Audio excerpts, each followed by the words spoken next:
everybody. Welcome back to the Blind Press YouTube and Twitch channel. I hope you're all having a good Thursday. And I'm cold. That's why I'm wearing this sweater. But I have it open. I have it open at least. But holy fuck. It is much colder than it should be for June 27th. But we're here and we're hanging out. We've got a bunch of videos to watch. And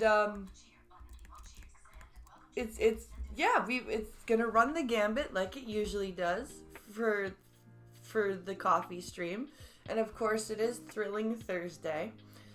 So I do have a Code Blue Cam video that we're gonna work in at some point. And we've got, but like before we get into all the videos, I read an article this morning that made me laugh. It was the Liberal leader of the province of Ontario, so the provincial leader, is basically saying, because she keeps being lumped in with Trudeau and being said, like it keeps being said that she, as the leader of the provincial Liberals, is very close with Trudeau. And she came out and she was basically like, no, I only speak to him like maybe once a year, and I'm more she actually said, I'm more centrist than he is. We're not really ideologically aligned. And he's more friendly with Doug Ford. Which goes to show you that if there's a woman that doesn't think exactly like he does, then he will completely just ignore what she says and just not even give her the time of day. And if she happens to be in his cabinet, well, then you'll just have to be shuffled aside, a la Jody Wilson-Raybould and the SNC-Lavalin scandal and all of the other women he's done that to.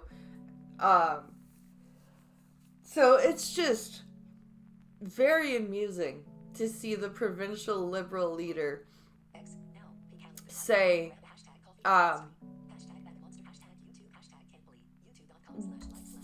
like, listen, are you, like, you can't say that we're the same party. When the provincial Liberals come out and say we're not ideologically aligned and that I'm more centrist, like, that's not a good look.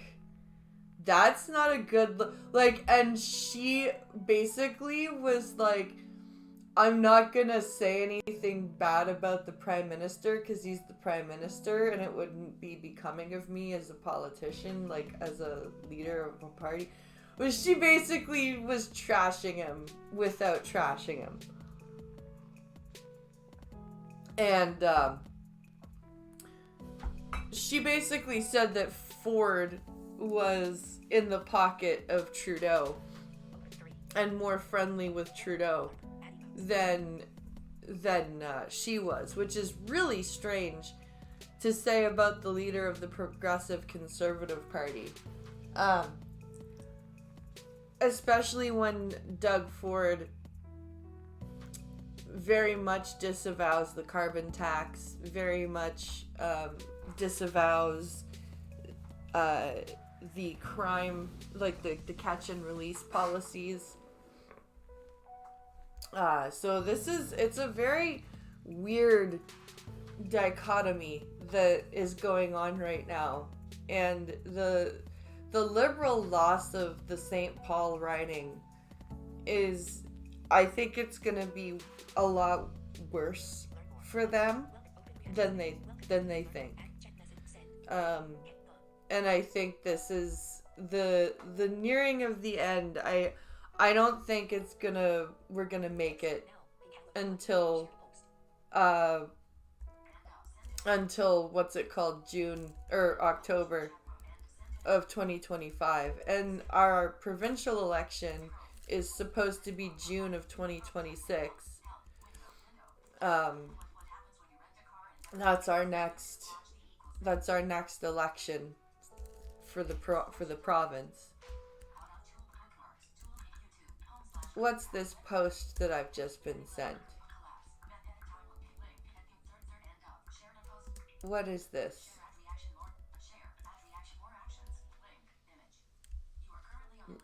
What is this here? What did the Toronto Sun post?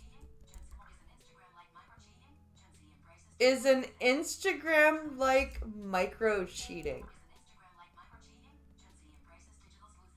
Gen Z embraces digital sleuthing. What the fuck?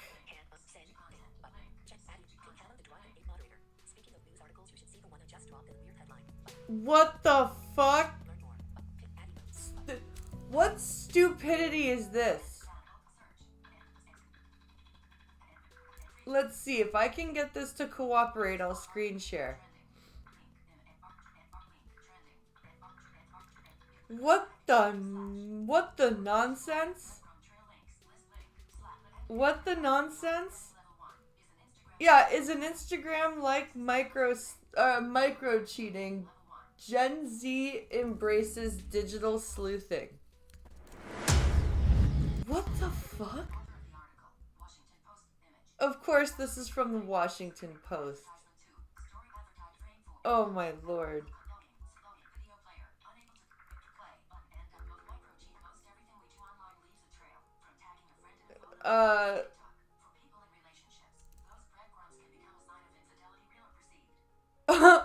So this is talking about how everything that we do online, like leaving an Instagram like or tagging somebody in a photo or a TikTok, leaves a trail.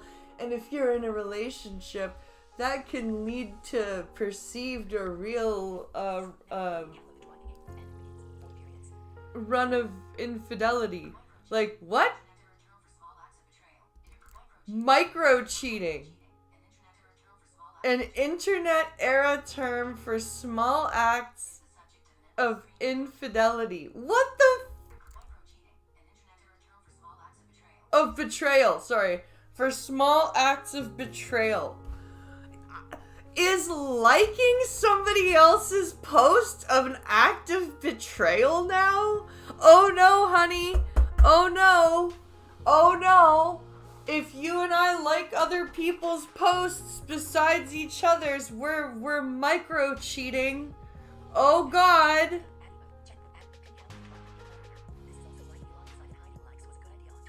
This is also why Elon decided hiding likes was a good idea on Twitter. This is insane. This is retarded. You liked her post. Do you want to be with her? Oh my god, fucking.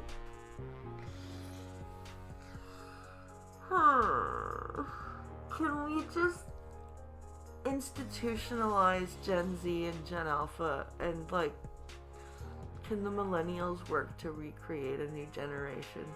Can we do that? Is that allowed? Like, maybe we can try to rehabilitate some of these people and release them again later, but what the fuck? What the fuck? Oh my god. No wonder Gen Z are so fucking depressed and anxious. They're worried about shit like this. Oh my lord.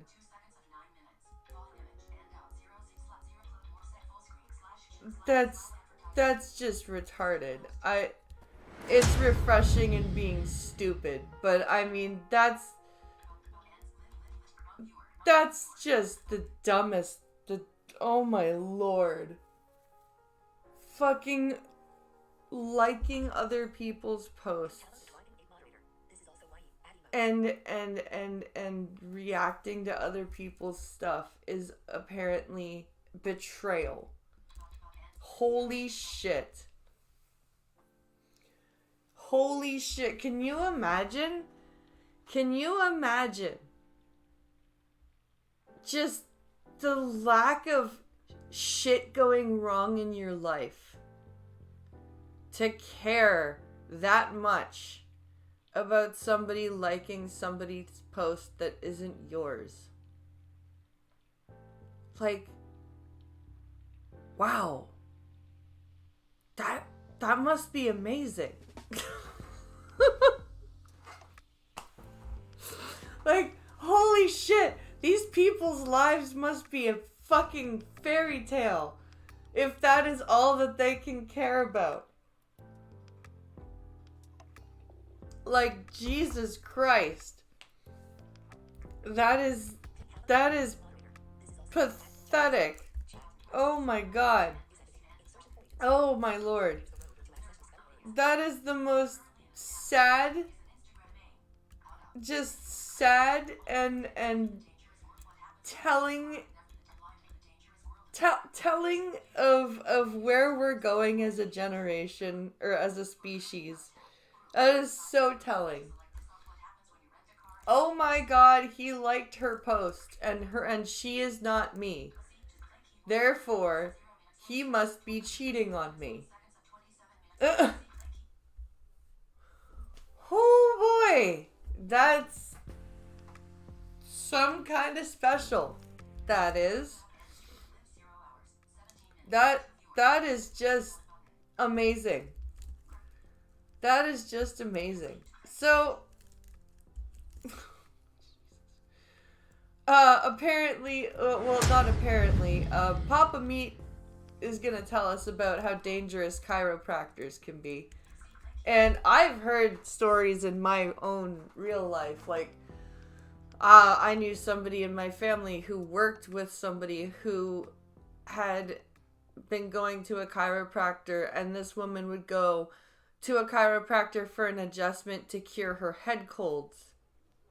And she was like, she told my family member, she's like, oh, my daughter now, she's like 18 and she's got like a really bad back and I don't know why.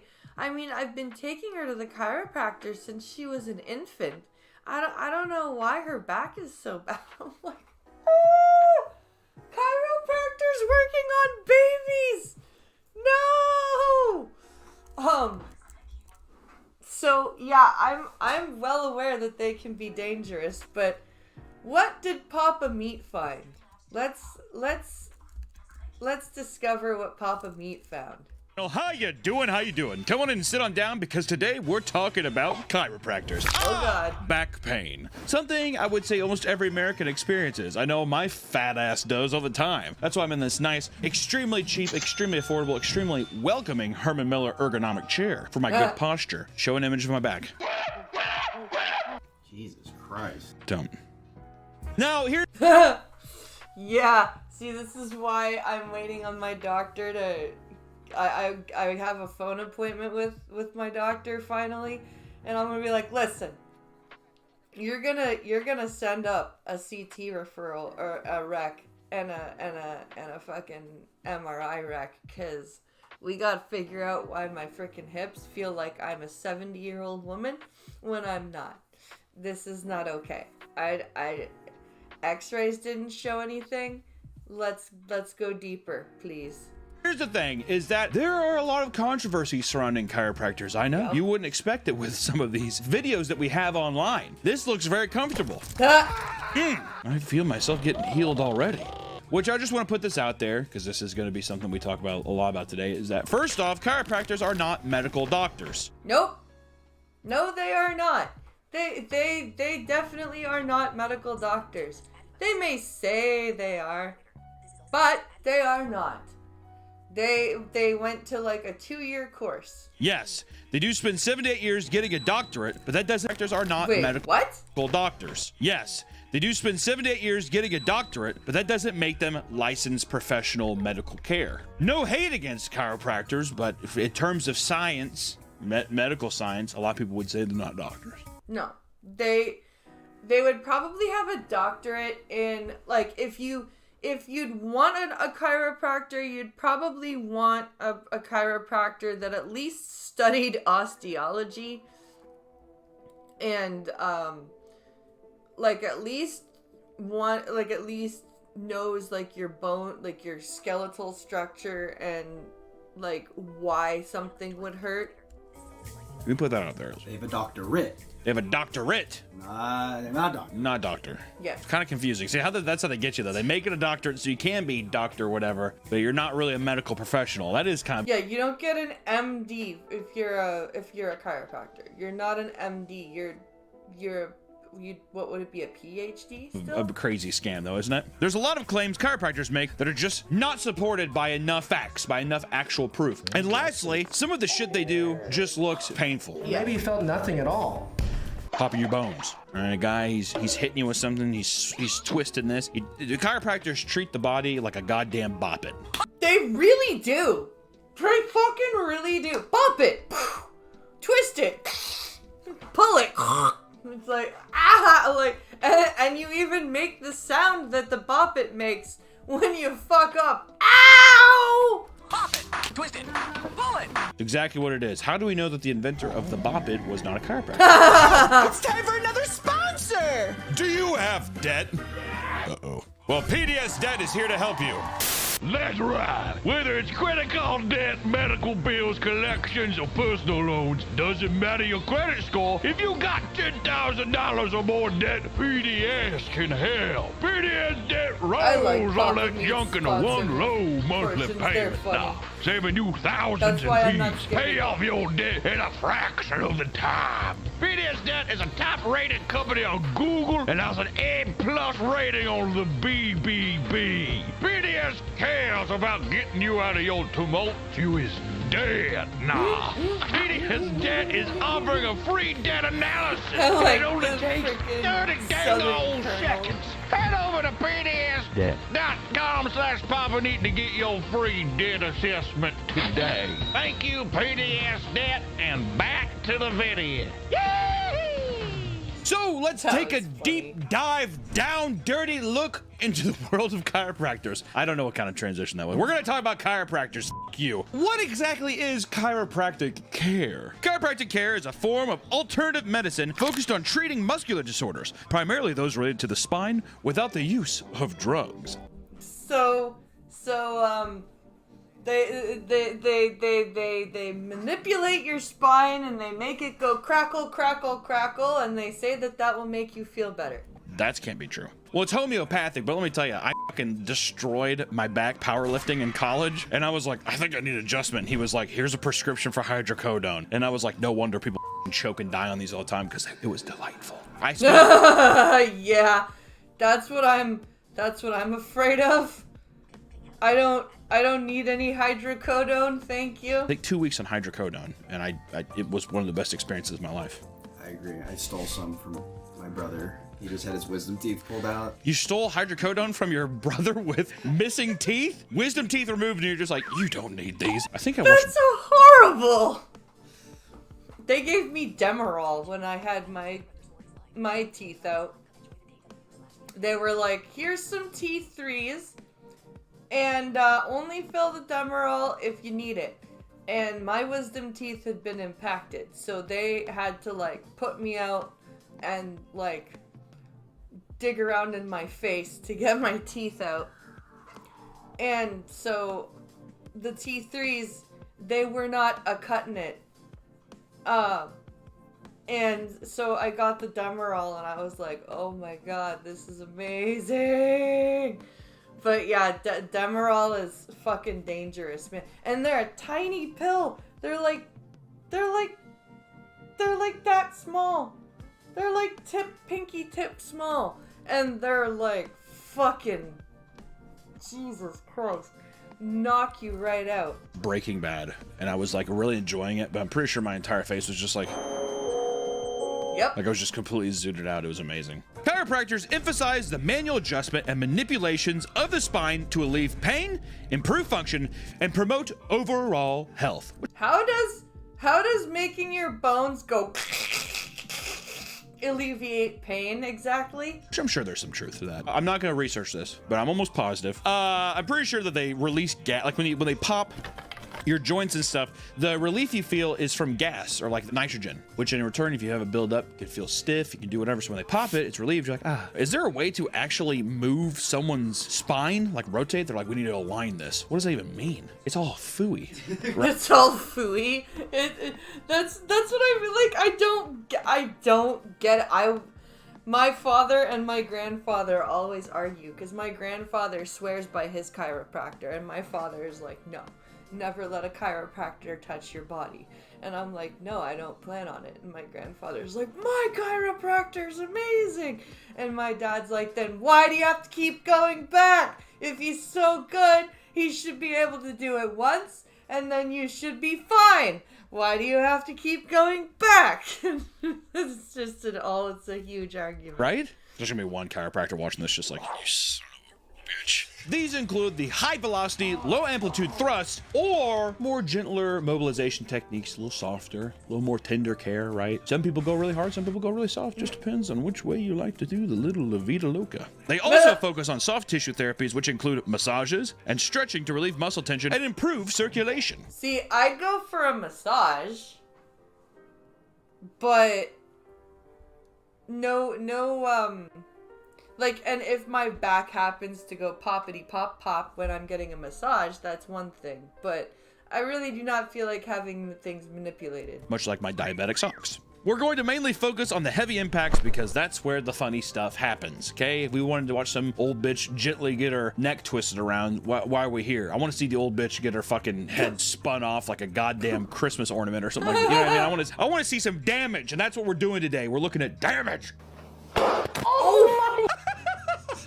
Oh! God damn! It's like a fucking drive-by. That sounded like a gunshot. Just. Oh my lord! As soon as I saw this image right here, I was like, this is some live leak shit. Say goodnight. See, that's the noise I'm afraid my hip would make. Because of how badly out of alignment it feels. It just, I'm cringing. Almost 7 months? 7 months. So, you know you're 7 months pregnant? I thought you were just really fat. That just, there you go. It's whenever they put the neck in an angle and they're 7 months pregnant? I thought you were just really fat. That just, there you go. It's whenever they put the neck in an angle and they just do like the very quick ones. You can't do that. Why don't we start from the beginning with Hunter's nice little history of chiropractors, of chiropracticity. Chiropracticity. History of chiropractors. Start the film!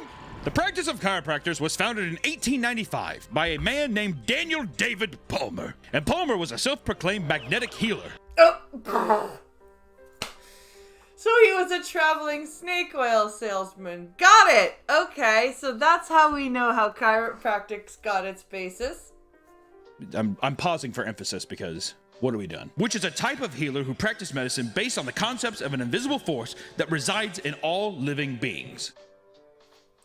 The Force? You believed in the Force? Just pausing again, just so you can really digest that. Palmer, magnetic healing, energy inside of us. That's all I'm gonna say. Okay. AKA midi-chlorians, which is the Scientology thing. That's the Force. Midi-chlorians are? Oh, same thing. Scientology, fake stuff. See? I fucking told you! I'm not the only one that sees it. Thank you, Papa Meat, for fucking confirming that thetans and metachlorians are the same goddamn thing. Fucking thank you. Palmer sought to combine magnetic, scientific, and vitalistic viewpoints as a drugless healer. Which I want to say this before I get too far into it. If you're from 1895, I fully believe this man was probably like, I think that this is real, right? It's the 1800s. Who the f knows, right? The camera's barely been out. People are able to take what they're calling pictures. I don't know. It's insane, right? It's a weird time in the wild, wild west. And the first chiropractic procedure was performed on a janitor named Harvey Lillard, who claimed to have regained his hearing after the adjustment.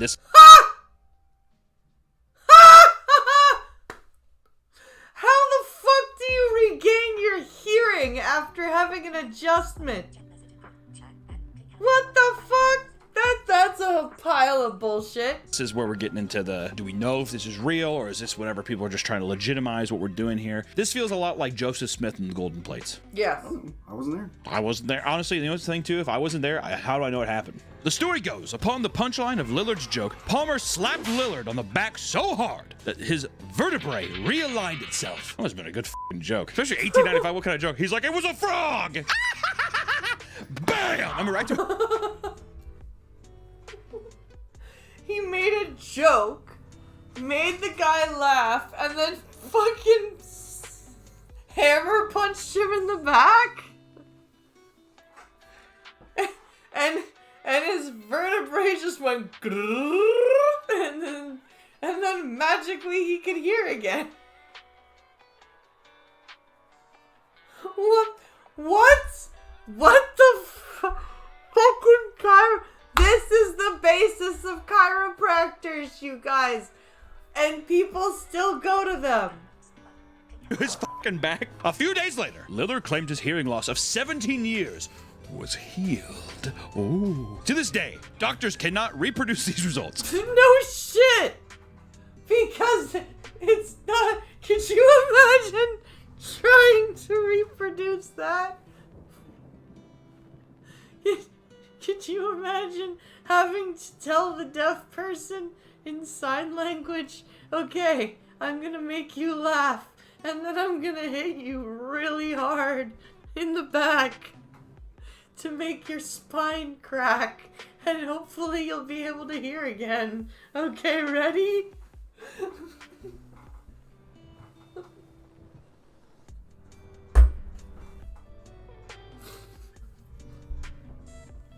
Oh my god. But Palmer claimed he used a precise technique that can't be duplicated. Oh, AKA, yeah, he of found golden course. tablets in the middle of the woods, and It's like the whole fucking, what was it? The whole, who was the guy who was like, if you hold your tongue in the wrong position, then it negates the whole, was that Frank Dukes? Yeah, that's the whole Frank Dukes thing I think that was Frank Dukes. With the touch of death. But if you have your tongue in the wrong spot, then it won't work.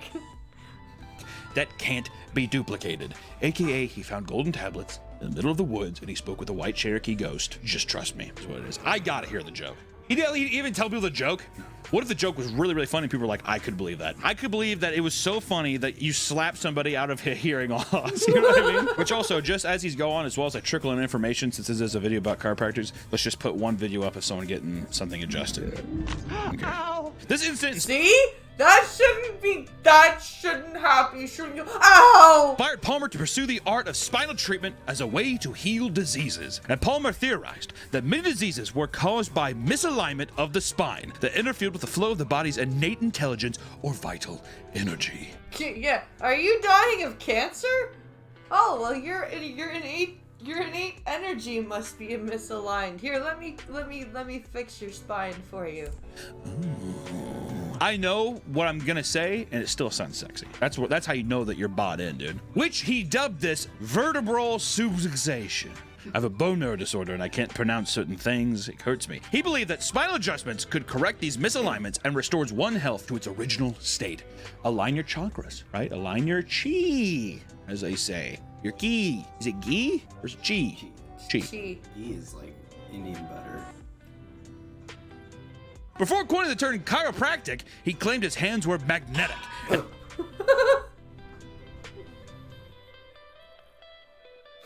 He was the original Magneto.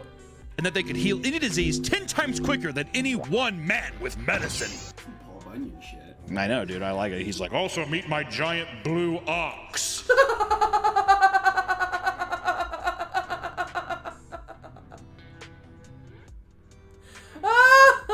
Are you Paul? Are you like a Buddhist magnetic guy, or are you Paul Bunyan? Just look at him, he's huge. I'm gonna go back to eating these giant flapjacks. Oh, Jesus Christ, I needed this.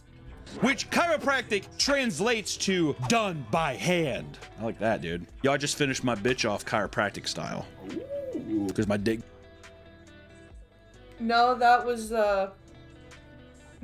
George Dillman. Oh! A different member of the Black Dragon Society. Okay. Okay. Okay. Game week. Then in 1897, Palmer founded the first school of chiropractic care. As more and more people began practicing chiropractors, medical professionals started to take notice. Yeah, I bet they did. What the hell is going on with all these people running around fucking twisting people's bodies into pretzels and telling everybody they're magnetic? They're led by this guy who has magnetic hands. So yeah, now people are like, I'm a chiropractor, and the doctor's like, what the f are you even talking about? He's like, my hands are magnets. Like, right? The doctors are like, there's an uptick in people who believe their hands are magnets. What do we do? Do we lock them all up? okay, we need to look into this right now. They began to criticize Palmer's technique and considered him a fraud. One doctor commented by saying, a crank on magnetism has a crazy notion that he can cure the sick and crippled with his magnetic hands. His victims are the weak-minded, ignorant, and superstitious. Those foolish people who have been sick for years and have become tired of the regular physician and want health by shortcut method.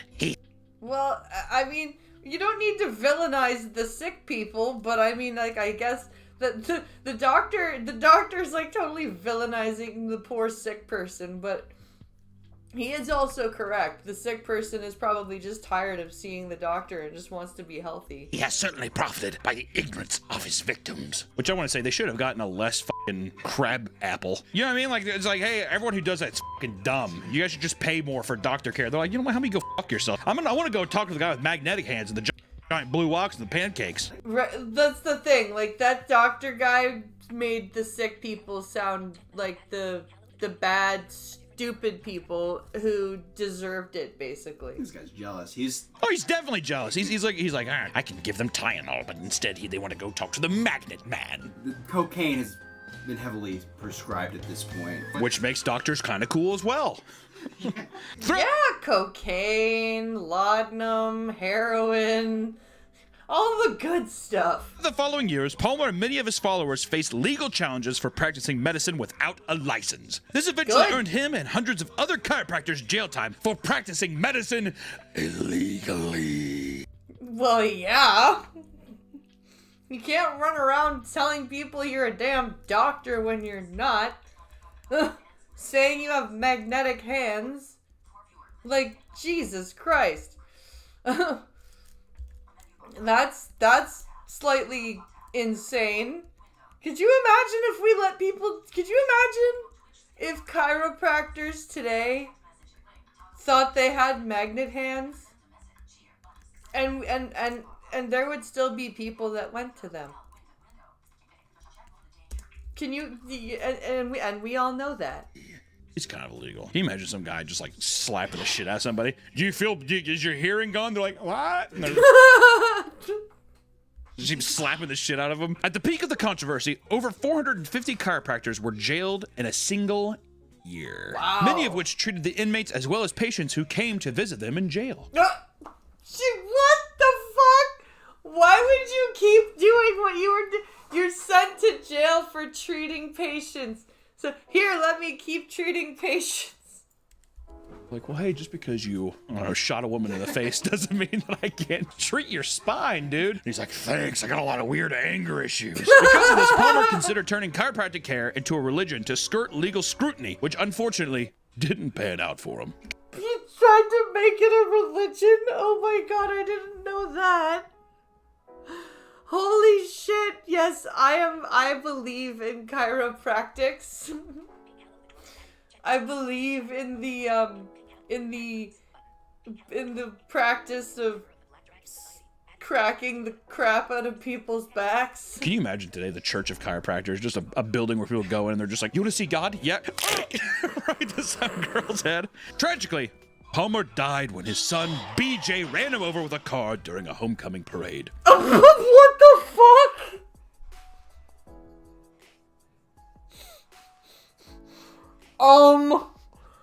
Okay.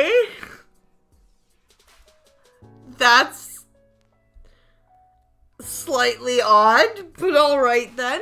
He got ran over by his own kid at a parade. Okay. Classic BJ. Him and his drinking. Which, if you look at it, is kind of funny too. The father's name was David Palmer, which is DP, and his son was BJ. Just gonna leave that out there so you people can do what they want with that one. Reports say that him and BJ were disputing over the direction to take the school, so it's theorized that BJ intentionally ran Palmer over in spite to get Daddy's company. I was gonna say, are we sure it was an accident? Are we sure? Any true crime whores out there want to contemplate on that? Girls love their true crime stories. BJ claims that his father beat 3 of his children with straps and was so... goddamn left turn, and was so much involved in chiropractic that he hardly knew he had any children. I wonder if BJ's a bit resentful towards old DP. God damn! Beat the kids with straps, and then when he wasn't home beating them with straps, he was busy making people scream by cracking their spines in half. Alright then. This did not stop Palmer nor his followers, as the art of chiropractic care still lives on to this day. And as of 1930, it is the largest alternative healing profession in the United States of America. Rock, flag, and eagle.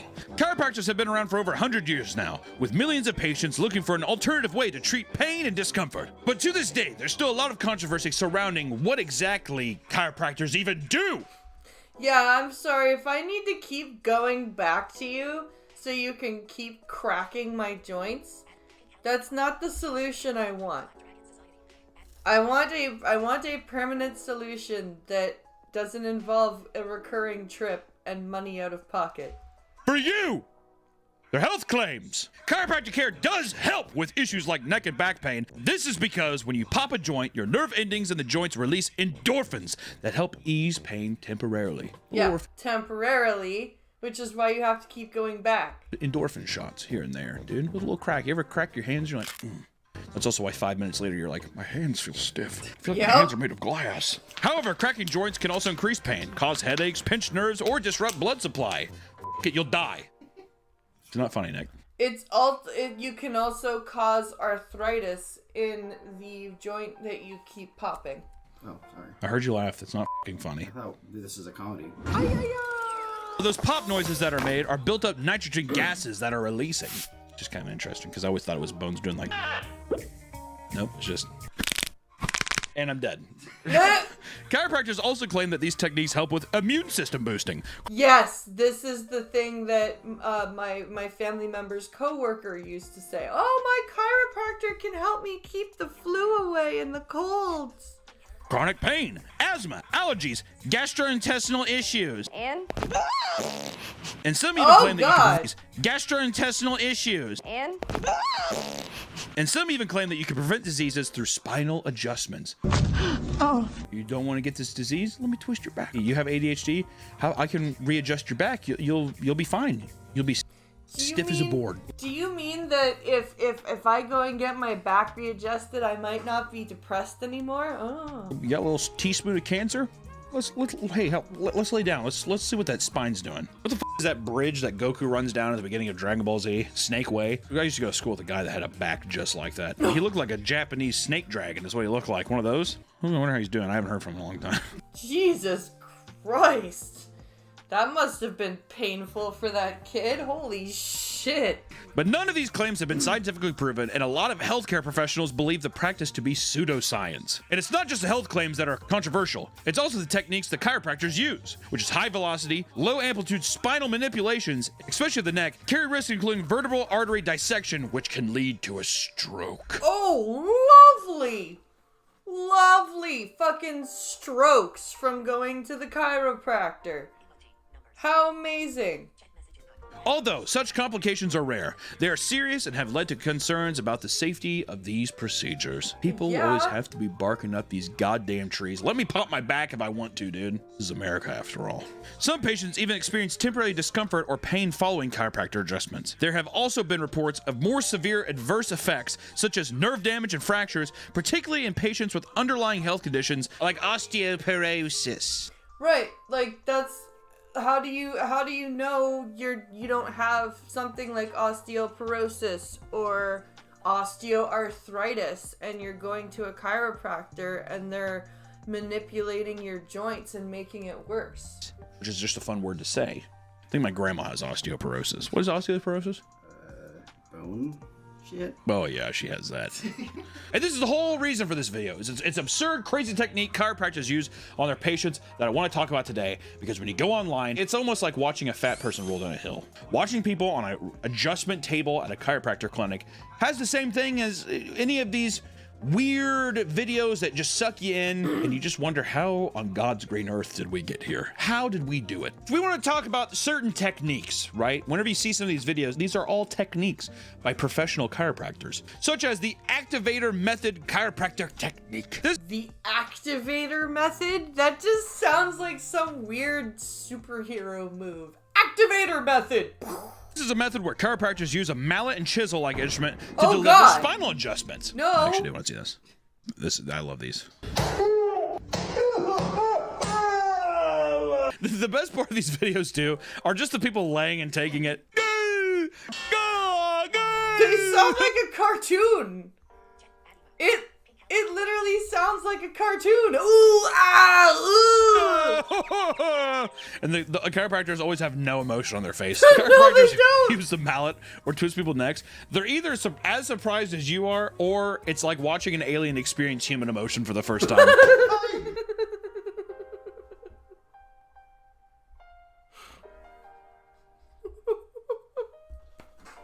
He just has these weird fucking metaphors that just make me laugh so much.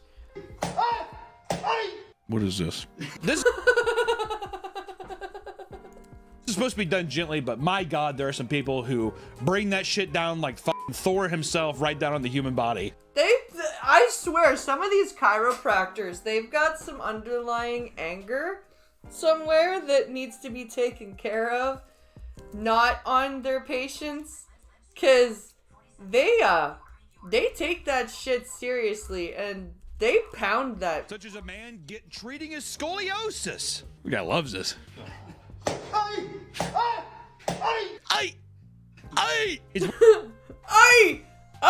What the fuck? Weird too that these always look like they're going on in Russian gymnasiums. I don't know how. I feel like they have like cubicles set aside for these guys.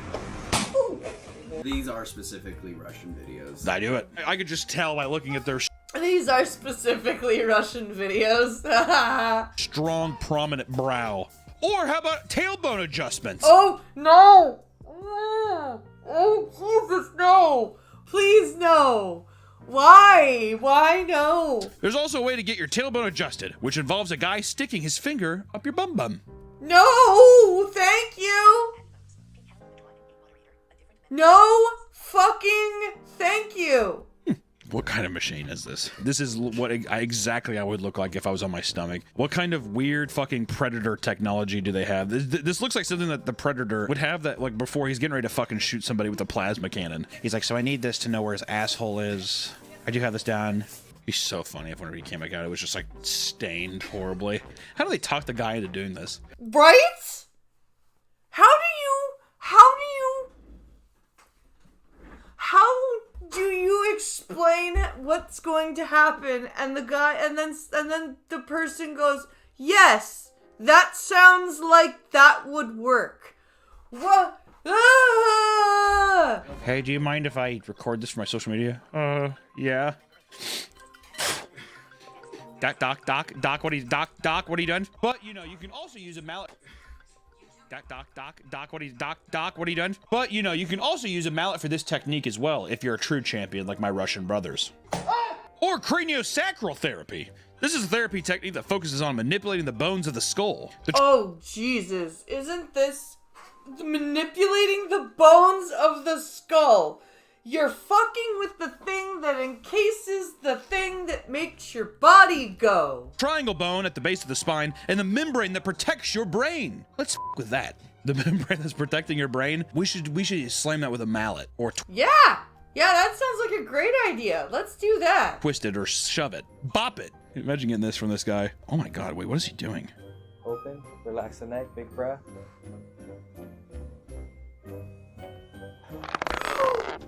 This feels like a skit from Saw. Open,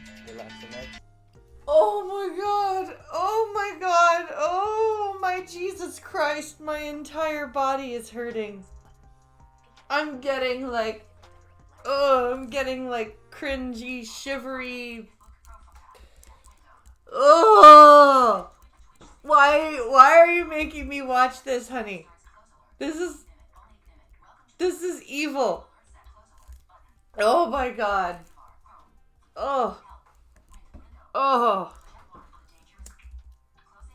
This therapy is based on the belief that there is subtle rhythmic movement of the cranial bones, and the flow of the cerebral spinal fluid can be felt and adjusted like a gusher. This rhythm is thought to be essential for overall health and well-being. So maybe sometimes you need to get a little doctor, put his hands in your mouth, mess with your invisible membrane, your little gutty works, your little gusher in your mouth, and then you'll feel better. The fundamental premise that the cranial bones can be moved and that such movements significantly affect health is highly contested. Yeah, no shit. You're messing around with the thing that encases your brain. Why are we doing that? That's not healthy. We should not be doing that. That is not okay. Holy fuck. Cranial bones are fused and immobile in adults, so it's widely believed that it does nothing. That's what medical professionals say. But well, that's what I mean. Like when you're an adult, your brain, your skull is fused. So why are we doing this? Don't take it from me. Take it from them. Medical professionals, doctors. Con men, the towel adjustment, the ring dinger, and the Y strap. These all feel either sexual or feel like attacks in Street Fighter. I don't. Right? It could be either. I don't really know which one it is. This is a technique where you can wrap a towel and strap it around the neck and pull with all your little might. You might have seen it. People wrap the towel around good. the neck. A handy dandy strangulation method. Yank back like no one's business, dude. This technique is extremely dangerous and is not practical. I always like how it starts off too, and it either looks like the patient is in a coma or you can tell they're like, I might die here. Yeah, this is my last visual memory. This is where I die. That fucking towel is wrapped tight around his neck too. Can you breathe? The guy's like bro woke up and saw it goes Make your belly into jelly. What if they pull and there's not also a pop too? Make your belly into jelly. Make your belly into jelly. What if they pull and there's not also a pop too? I'm always just like, oh God. Yeah, that's never good. That always scares me. When there's no pop after the pull, like, Pincalo tried to get my hip to go back. Like, he tried to pop it back and it just wouldn't go. Like, it just, oh man, it's bad. Like, my hip is bad. But I will not go to a chiropractor. I want to see them like 30 minutes after their session. Oh, fuck. Put the nitrogen back in. Or the nasal specific technique. The what? The nasal specific technique, NST, is an unconventional chiropractical method that involves inserting a small balloon into the nasal passage and inflating them. This technique aims to adjust the cranial bones and improve conditions like sinus problems, migraines, and even some respiratory issues as well. No, why would we do that? Why are we blowing up balloons inside people's nasal cavity? Jesus Christ. These people are like the scientists of the 1800s. What happens when I do this? As well. But there is little to no research to support these claims, and it has the potential risk of nasal bleedings, sinus infections, and damage to your nasal passage. No shit. This is horrifying, dude. I mean, it's always the panic. This is like torture. This is fucking. These are literal torture techniques. This is insane. I can't even comprehend why anyone would want this done to themselves. Two people be like, for a second. Can you breathe? Yeah, I can breathe really good. This guy looks like every stereotypical devil I've ever seen in any daytime show. Pop the balloon! Oh sounded horrible. Oh, that sounded fucking like her face just shattered. And also, he's using a wooden toothpick. How is this legit, dude? Motherfucker's fighting back tears. Oh boy, just fought some demons. He just saw hell. He went to hell and back right there. But we want to move on to infant chiropractic. No, which is my favorite. please don't. Please don't. Papa Meat, please don't. I'm begging you. Please don't. Little babies. Popping baby bones, dude. People always say baby bones are soft. I think if you throw them hard enough, they'll break. Although not illegal, chiropractic techniques on infants remains highly controversial. Just like everything on this list is highly controversial. Some chiropractors claim that it can help cure chronic crying. Is your baby crying too much? Snap its neck. Cure chronic crying. Oh my god, no. No. This makes me very sad. This makes me very angry. It won't cry anymore. I can tell you, I promise you it won't cry anymore after that. Improve sleep, enhance immune function, prevent ADHD, and it gives the baby relief from being ADHD? born. From birth trauma. Oh, apparently we didn't get our kid's spine cracked, honey. That's why he's got ADHD. Okay. Yeah, they have like PTSD. I had PTSD coming on my mom, dude. It was so easy coming out, but it was too much to bear. Wide haul. Practically skipped out. They're just like, do you even have to push? He looks like he's just walking through. One of these practitioners is Ace, the chiropractor. In multiple videos, he is seen repeatedly cracking the neck of premature babies. No! What the fuck? Premature babies even? With a misshapen head. The fluid is from being premature. Let me just take a look at this. Where's mommy? Where's mommy? Woo! He was begging for that. Get that child out of there! The baby's like crying. He's like, your baby's beautiful. Cute baby. Cutest little baby I've seen. Okay, there you go, baby. There you go. He has a funny minion shirt on, huh? That is awful.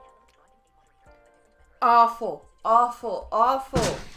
In another video, he is seen squeezing the child's skull, trying to reform the child's skull! No! You can't do that. It will do it on its own. What the fuck are you doing? Oh my god. Plus, they have those reshaping helmets that will do that in a slow way. If you're not aware, infants have soft, malleable heads, and over time, the skull plates fuse together. It's very funny. Every child is born like Gumby, and their head hardens. Ace defends himself by saying that the neck realignments are helping the child and not harming him. It's not bad, I'm telling you it's good, so let's just drop it, okay? God. He also defends the skull squeezing by saying that children's skulls are malleable until 18 months, and all he's trying to do is reshape the skull. I love it. You know, all I'm trying to do is just reshape the skull. I don't know why you guys are bickering so much. God, it's like the flattest back of his head. I pushed it. I thought I was reshaping it. I don't know. Oh my god. This is why I hate people, A, that work on infants, and B, the parents that take their children to the chiropractor. Drive me insane. He claims this is similar to those helmets infants wear with mace-shaped heads, which if I ever have a kid, I'm never putting him in that. I'd rather have my head have a goddamn coffee bean head than make him wear that goddamn helmet. There's also Andrew Arnold, who experienced extreme backlash after video footage surfaced of him performing controversial treatments on a 2-week-old baby. The baby has been on the earth for 14 days. He has a chiropractor session. Yeah, this is my problem. These are the parents that go to the chiropractor religiously every week. And they're like, I want my baby to go too. The video showcased Arnold manipulating the baby's necks, hips, and collarbones, using a spring-loaded device on the baby's neck and spine, and at one point, lifted the baby upside down by its legs. Yeah, dude, just give a little Pope dunk. What is it, Lord? Right there. What the fuck is wrong with these people? What the fuck is wrong with these people? In response to the controversy, Dr. Arnold was placed under an undertaking which barred him from treating children under the age of 12. He's like, how old are you? He's like, 12 and 2 months. He's like, perfect. Come on in. We have to go into, and I cannot believe this is a thing, I am still surprised, is animal chiropractics. Animal chiropractics? Oh my lord. Oh my lord. People actually pay for their pets to go to the chiropractor? Holy shit. If you don't have a real baby, then you can always schedule your fur baby for a session. That's right, animal chiropractors are a thing, and some techniques that are used on humans are also used on animals. Does your dog have a stiff neck? Maybe your cat's arthritis is flaring up. Do you need to give your horse an enhancement boost before the big race? Well, Bones Hand Animal has got you covered. Okay then. I can't imagine getting Ninja a fucking chiropractor session. Founded by German chiropractor Murik Kolak, Bones Hands Animal specializes in both the human body as well as our furry friends. He's like dog and human. Van and die same. Interesting enough, Kolak started his animal He does humans and animals? No thanks. No thank you. I don't want the guy that works on animals and humans. Journey after his dog Bones became ill, and every vet told him to end his suffering by putting him down. I can't put down Bones. He's so special to me. Is that right, Bones? Dog's blind and he doesn't want to eat. He's also 19. Desperate to save his friend, Kolak used all his years of experience on humans and transferred that knowledge into treating animals. Thank God, Kolak. Thank you. Now Bones is living a comfortable life. He's happy and free of any pain. So Kolak wants to make other animals live better as well. But fair warning, Kolak doesn't claim he can solve all of your pet's problems. In fact, he advocates you should absolutely go to the vet first before trying his alternate treatments. Okay, well, at least he says that. At least he says that you should go to a vet first, but like he has to. Which at least he's being responsible. Which to me, actually, I think he's saying go to all your vet thing, and then as the absolute last resort, I'll do this because I bet I'm gonna snap your dog's fucking neck and kill him. Yeah, well, probably. I mean, he was on his way out anyway. So pay Kolak. Put your $3,000 into Bones' doggy bowl. Recently, Kolak came under the fire due to his viral video of him performing neck manipulations on 2 dogs and spine manipulations on a meerkat. The animals look like they're in a lot of pain. And of course, I've mentioned it before, but chiropractic care has not been proven to give any benefits to humans, and the same can be said about our little fur babies. We want to boop their snoots. My little Peppers, my doggo. How about we talk about some death or injuries from chiropractors? Oh God, death? Death. That's always good. While generally considered safe when performed by licensed and experienced practitioners, the world of chiropractic care is filled with many documented instances that have resulted in serious injuries or even death. The biggest contributors of these injuries are caused by neck and spine manipulations. I'm shocked. Gee, manipulating the thing around your spinal cord and your brain, yeah, that can't have any dire consequences at all. Manipulation's a good way. We're manipulating your back. You're a puppet. It's estimated that 1 in 20,000 spinal manipulations result in vertebral artery aneurysms and dissections. And of course, these can lead to herniated disc, epidural hematoma, blood clot formations, stroke, paralysis, and even death. How about we talk about Katie May? Katie May was a well-known model and social media personality, often referred to as the Queen of Snapchat. In January of 2016, the Queen of Snapchat? Okay. May suffered a fall during a photo shoot, which led to neck pain. Thinking the pain was due to a pinched nerve, she sought out treatment from a chiropractor. During one of her treatments, she underwent neck manipulation. Shortly after, she was rushed to the hospital because of severe headaches and dizziness. Doctors discovered a tear in one of her major arteries in her neck, which led to her having a stroke. Oh, fuck. So, not only did she not get figured out why her neck was hurting in the first place, she then developed a fucking stroke after going to the chiropractor. She was placed on life support, but she was declared brain dead on February 4th, 2016. Oh my God. She died at the age of 34. That is crazy. Or how about Caitlin Jensen? Caitlin Jensen was a 28-year-old recent college graduate who just completed her studies in biology and chemistry. And in June of 2022, she visited her chiropractor, Dr. T.J. Harfman, for a routine neck adjustment. During the session, she ruptured 4 arteries in her neck, resulting in a stroke, cardiac arrest, and loss of pulse for 10 minutes. Jesus Christ! That'll cause some brain damage, if not brain death. 4 arteries. What in God's name was he doing? The Y strap. It probably was the fucking Y strap, dude. And the whole thing too is that while these instances are rare, it's something that can still happen, which, you know, is kind of everything, but still. Whenever it's something that's not medically proven or scientifically proven, that's when you're like, you're just playing with fire by this point, right? In conclusion to this video, chiropractor videos are extremely funny. I laughed a good bit during this. Right, there was also some sad moments.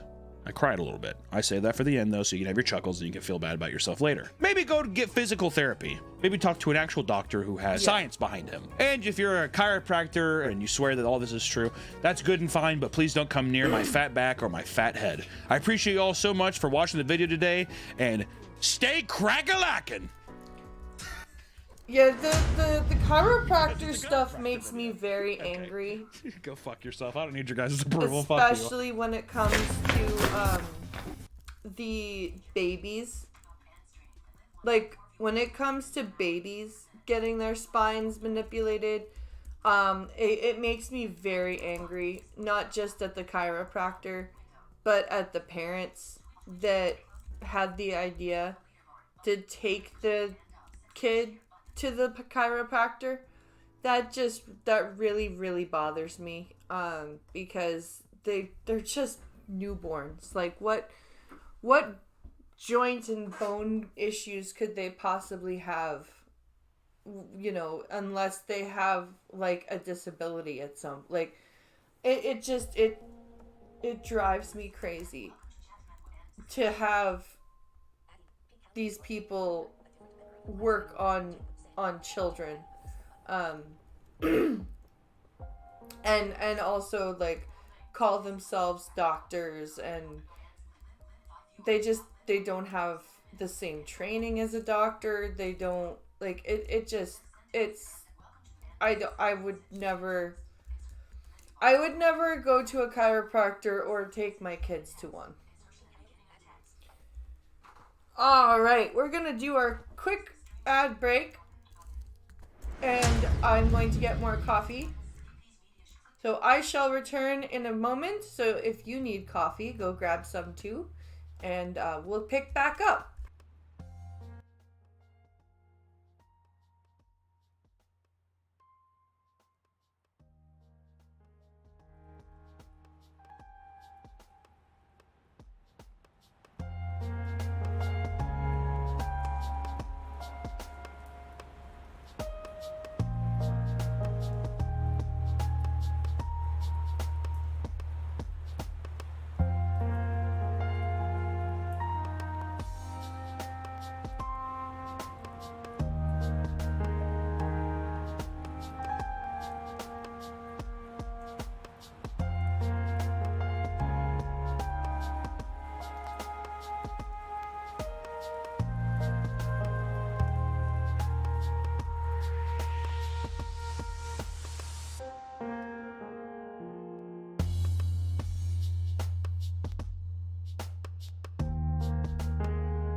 Alrighty. I have returned.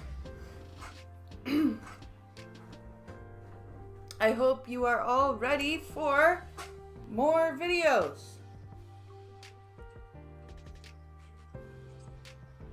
Animal chiropractors are scary. I agree. I think all chiropractors are scary. I just don't like chiropractors at all. That is just my opinion on the matter. Whew, okay. Let's pop back over to our list of videos. So,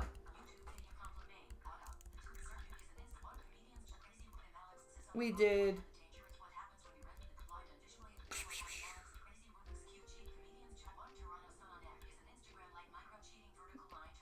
okay. Crazy Rubik's Cube cheating scandal. We all know Carl Jobs. He covers the Billy Mitchell stuff. Well, he just dropped this video about 6 hours ago, and I like watching Carl. He always puts out good stuff. So let's learn about this. I don't know how you cheat at a Rubik's Cube, but apparently somebody did, and we're gonna learn about it. So let's take a listen. Hello, you absolute legends. Hello, The Carl. Rubik's Cube is one of the most iconic and best-selling toys of all time. It's hard to overstate the impact this little puzzle had on culture in the 20th century. The Yup. premise is as basic as it gets. Try to make each side of the cube a solid color. It's almost impossible to solve without some kind of structured system, and I'd wager that out of the countless millions of people who've ever played with one, only a tiny fraction have ever had the ability to actually make any real progress. It didn't take long after the Rubik's Cube began mass production in 1980 for the competitive side of cubing to form. That is true. Like competitive Rubik's Cube solving, it is a thing. And it can be like, because it's so challenging, I can totally see how it would be competitive. Initially, the competitions were exactly what you would expect they would be. Try to solve a scrambled cube in the quickest time. But over the decades, this simple puzzle has spawned a plethora of offshoot disciplines. In today's competitions, people aren't just competing with 3x3 cubes. They are using cubes that are 2x2 all the way up to 7x7. Oh, wow. That's huge. That's a... Whew, that is a large cube. Which just seems impossible to fathom as someone who's never solved a Rubik's Cube in their life. They actually just started making tactile Rubik's Cubes a few years back. And I don't have one, but I've always wanted one. And I've often wondered how you would solve a tactile Rubik's Cube. People compete blindfolded, using one hand, and there's even been a slew of weird tangentially related puzzles that have been introduced to competitions as well. Another Rubik's Cube competition is called the Fewest Moves Challenge, or FMC. Competitors are given a scrambled cube and 1 hour to try and come up with a solution that solves the cube in the fewest moves. Usually in competitions there are 3 attempts with 3 different scrambles, and the average of the 3 is what determines your overall score. That sounds difficult, actually. That sounds like incredibly challenging. The world record in competition is an average of 20 moves, which was set by Wong Chong Wen in 2023. But last month, a relative newcomer to FMC shocked the world by breaking this record. Oh great, now I gotta find... Braille Superstore has them. For, like, not... See, anything you want to find for, like, tactile games or whatever, the Braille Superstore has them, and they're not stupidly expensive. Same with, like, any like, outdoor stuff that makes noise. They don't charge stupid amounts of money for it. Scored with an average of 19.67 at the Sri Lankan Nationals. Oh, wow. The competitor was a gentleman by the name of Kalindu, and Kalindu's rise to the top of the world was unbelievable. In just a couple of months, he had gone from someone who was asking basic beginner questions in the FMC Discord to suddenly setting new records. Oh, there's even a Discord for the first, fewest moves challenge. How am I not surprised about that? Naturally, this raised some eyebrows, and to make things worse, there were a ton of things about this entire situation that were sketchy, to put it mildly. Almost immediately, the World Cubing Association started an investigation. The World Cubing Association. The fact that there's a World Cubing Association, that's awesome to me. That is just the epitome of nerdness, and it's great. And it didn't take long for them to discover the unfortunate truth. Kalindu cheated. Kalindu cheated big time. And in today's video, we are going to learn how he did it and how he was caught. I really hope you enjoy. Now legends, a huge shout out to today's video sponsor, Watcher of Realms. Watcher of Realms is a really fun fantasy RPG that I've been playing tons of recently. It combines classic fantasy RPG elements with tower defense, which are two of my favorite genres. I love the strategic element that tower defense brings. It makes the gameplay so much more interesting. The graphics are amazing, and there are over 100 unique heroes to collect and develop. Watcher of Realms is currently celebrating its 1-year anniversary with a bunch of new content, including 2 new powerful heroes, Nora the Fierce Dragon Lady, and Imirat the Mighty Dragon. Together they unleash devastating skills and dominate the battlefield. Watcher of Realms has a great selection of game modes, including the campaign, arena, and the new Tower of Celebration, where you can strategize and conquer to earn fantastic rewards. The first anniversary also brings daily login rewards with over 34 summoning crystals to receive, plus 2 free legendary heroes from Fragment Summon and Fusion Summon events. You can also participate in surprise website events with a chance to win Amazon cards and a ton of in-game rewards. To download Watcher of Realms, just scan the QR code on screen. It's available for free on PC, Android, and iOS. To participate in the website events, simply click the link in the description and start your adventure today. When I first learned about the Fewest Moves Challenge, an obvious question arose. Don't they already try to solve the cube in the fewest moves in every competition? That's what I thought, too. I thought that was part of the whole point of the game, was to solve the cube in as little time, or as short a time as possible, using as few moves as possible. I thought that was the whole point of solving a Rubik. When it comes to speed cubing, the fewer moves you have to perform, the faster you can solve the cube. This makes logical sense. But let's look at some numbers. There are quintillions of different scrambles a cube can have, but every single one of them can be solved with 20 moves or less. There is no state the cube can be in that would require more than 20 moves. The speed cubing world record is 3.1. Every single one of them can be solved with 20 moves or less. Oh, wow. I didn't realize that. See, this is something I didn't know about Rubik's cubes, because I've never played. Oh, actually, that's not true. I did play with the tactile one when they first came out. My O&M instructor had one, but I never solved it. And it definitely took me less than 20 or more than 20 moves to even get close. There is no state the cube can be in that would require more than 20 moves. The speed cubing world record is 3.13 seconds, set by Max Park in June of last year. In this record, he solved the cube in 33 moves. This is incredible, but 33 is quite a bit larger than 20. Yeah, 33 is still pretty good though. Like, holy crap, like I definitely, for me, it would I'd probably be sitting there for like an hour, just trying to figure out the stupid thing. Which is the theoretical maximum that it should ever take. The reason for this discrepancy is that it's simply impossible for a human to look at a cube for 15 seconds, which is how long competitors have to examine the cube in speed cubing, and to know the quickest way to solve it. There are too many possible combinations, and the more moves into the future you go, it gets exponentially more complex. That is crazy. I had no idea that it was this much of a, like, almost game of chess. If you think about it, like, what move will affect the next turn or move of the next cube part. Like that. Very interesting. In FMC, competitors get an hour, and the best competitors use a mix of knowledge and experience to use this time to the maximum potential. FMC is a science. People spend years studying and mastering certain techniques and methods, and while an hour seems like a long time, ultimately it does end up being a race.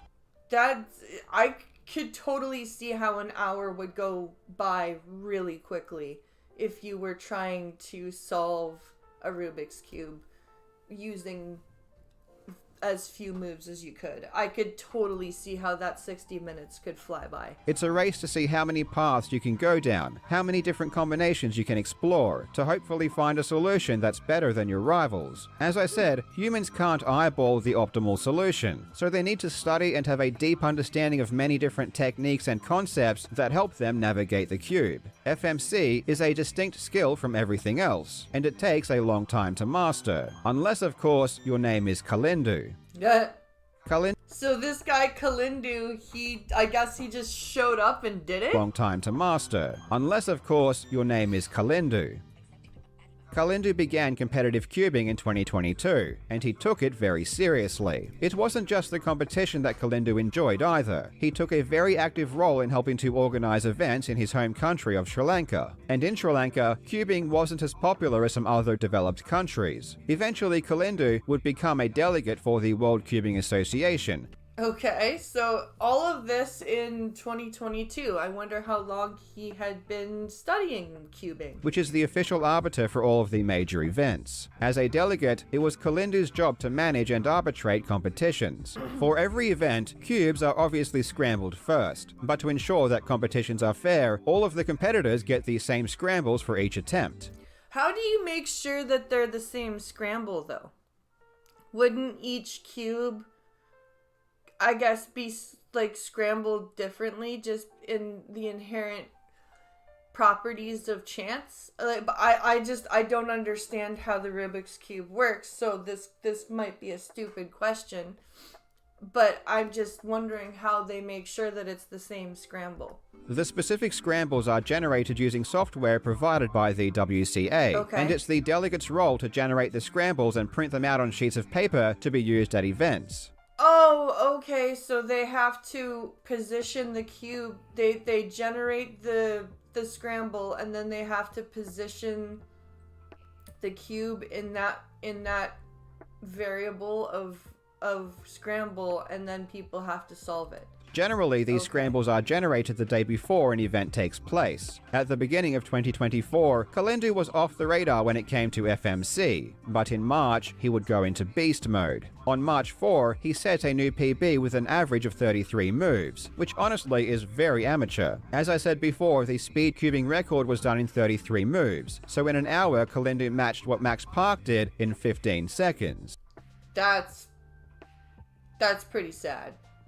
If you can do in an hour what someone did in 15 seconds, that is not a noteworthy attempt. And I'm not sitting here saying that I could do any better, but like, you can't sit there and say that what you did in 1 hour versus the same in 15 seconds is anything comparable. That is ridiculous. A week later, Kalindu achieved a 24-move solve, and then a week after that, he would take his best solve down to 22 moves. This improvement is very rapid, but nothing too crazy had happened just yet. In late March, he joined the FMC Discord and started asking a bunch of questions about FMC techniques. Kalindu would practice like a madman, and then in May, during the Sri Lankan Nationals, Kalindu evolved into his final form. In this competition, there were 2 rounds with 3 attempts each. In the first round, he achieved an average of 20.33 moves, which was the second best ever. How did he manage that? He had just started. Remember, Carl said that he began in 2022. So how, like, even with all his practicing in that year, did he get that good that quickly? Just shy of Wong Chong-wen's record average of exactly 20 moves. This was already shocking, and as this event was taking place, people were already raising eyebrows in the FMC Discord. Then in round 2, Kalindu performed even better, finding a solution of 21 moves on his first attempt, 20 moves on his second attempt, and 18 moves on his third attempt. How the hell is he doing this? This is crazy. Achieving an average of 19.67 moves and setting a new world record. At this point, the FMC community were really in disbelief. No Kalindu kidding. joins the Discord asking basic questions just 2 months ago, and now he is smashing records. That can't be, like, is he using AI or something to help him win? Like, could you use AI to solve a Rubik? You probably could. You totally probably could use AI to solve a Rubik's Didn't make Cube. sense. On top of that, Kalindu was posting his solutions in the Discord as well, and his solutions didn't make sense. Sure, these solutions worked, but they weren't the type of solutions that you would expect to find. FMC relies heavily on established methods, and good FMC competitors can generally look at a solution and deduce the method that was used to find it. Okay, sort of like chess, where you can see what strategy or what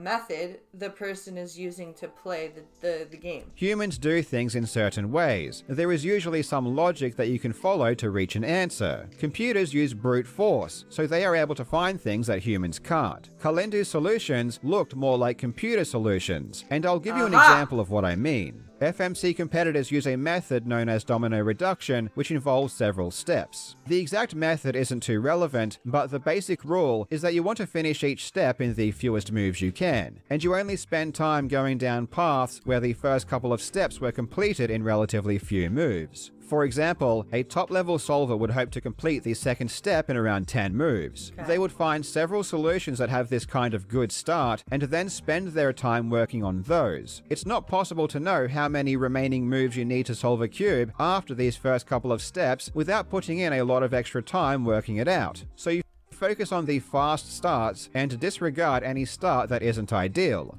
But a computer would be able to calculate all of that and figure, okay. So he did use AI. Statistically, this is the best way to play the game. Kalindu didn't always do this. Sometimes he had very slow starts, finishing the second step in 12 or 13 moves. Then he ended up getting very lucky with quick finishes. One of the other FMC experts, Daniel Edgell, ran 1 million simulations and wasn't able to match the types of finishes Kalindu was getting a single time. Jesus Christ! 1 million simulations and not one repeated result. That is definitive. That is incredibly definitive, if you ask me.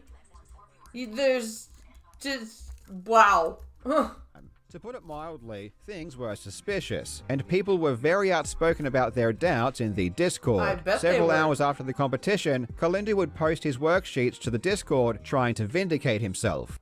But what he did was expose himself. But this seemed to make things worse, because according to other top solvers, they didn't show enough working. Kalindu seemed to find the solutions way too quickly without running through enough possible solutions.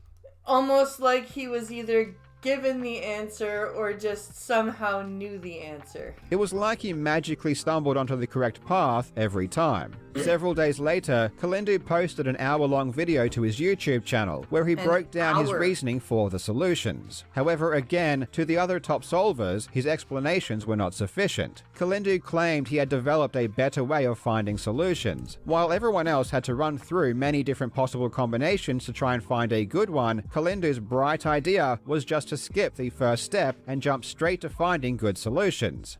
But how are you supposed to find good solutions if you don't do the first step?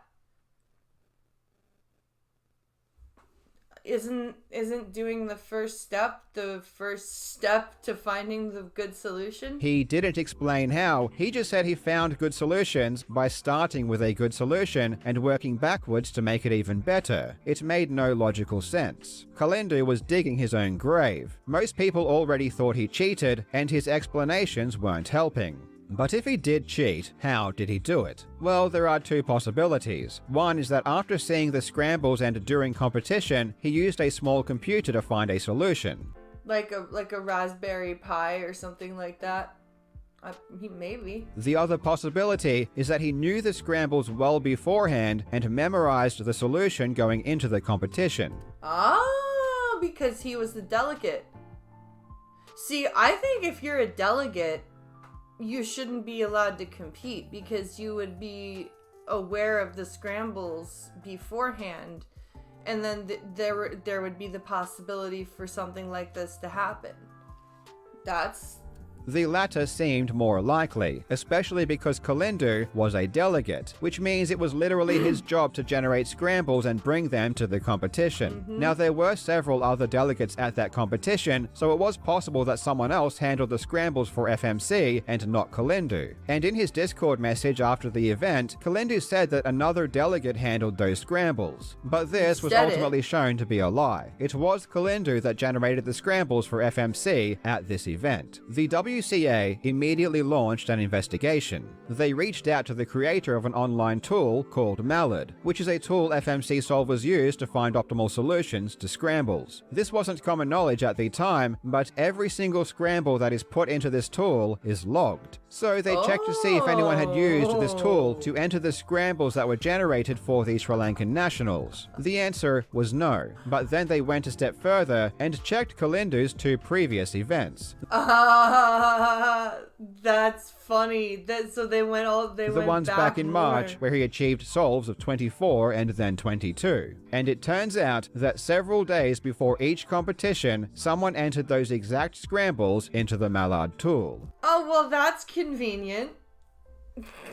That's very, very convenient for Mr. Kalindu, isn't it? And for those 2 events, the only delegate was Kalindu. So he is the only possible person that had access to them before the competition. The fact that the most recent scrambles weren't present also makes sense, because after those first 2 competitions where this tool was used, Kalindu asked in the Discord about using a different tool called Nissi, which happens to be offline and isn't logged. So it looks like Kalindu switched over to something less traceable. When asked when he generated the scramble, because he wanted to pull this scam. So he asked specifically about a different tool. For the events, Kalindu said that he always does it the day before, which is standard practice. Even though this was already contradicted by the Mallard logs, the WCA went further to ask for the scrambled files, which would show the creation date in the metadata. Kalindu did send over the files, which really makes me wonder just how clueless Kalindu is, because the creation dates of the scrambles show that they were always generated well over a month before competition. Wow, a month? So he had the scrambles for a month and he would basically just practice and then pretend like he didn't know and then jump ahead and solve it. After the creation dates were exposed and Kalindu was made aware of the discrepancy, Kalindu claimed the creation dates were so early because the date on his computer was incorrectly off by 40 days. Possibly the worst excuse I've ever heard. From the Mallard logs and the metadata of the scrambled files, the truth is clear. Kalindu generated the scrambles over a month before each competition, he checked for optimal solutions ahead of time, and he simply regurgitated what he had memorized during the competition. Yeah, that's definitely cheating. That is the definition of cheating. That's like getting the answers to the exam and then writing down writing them all down in your little cheat sheet. Like, holy fuck.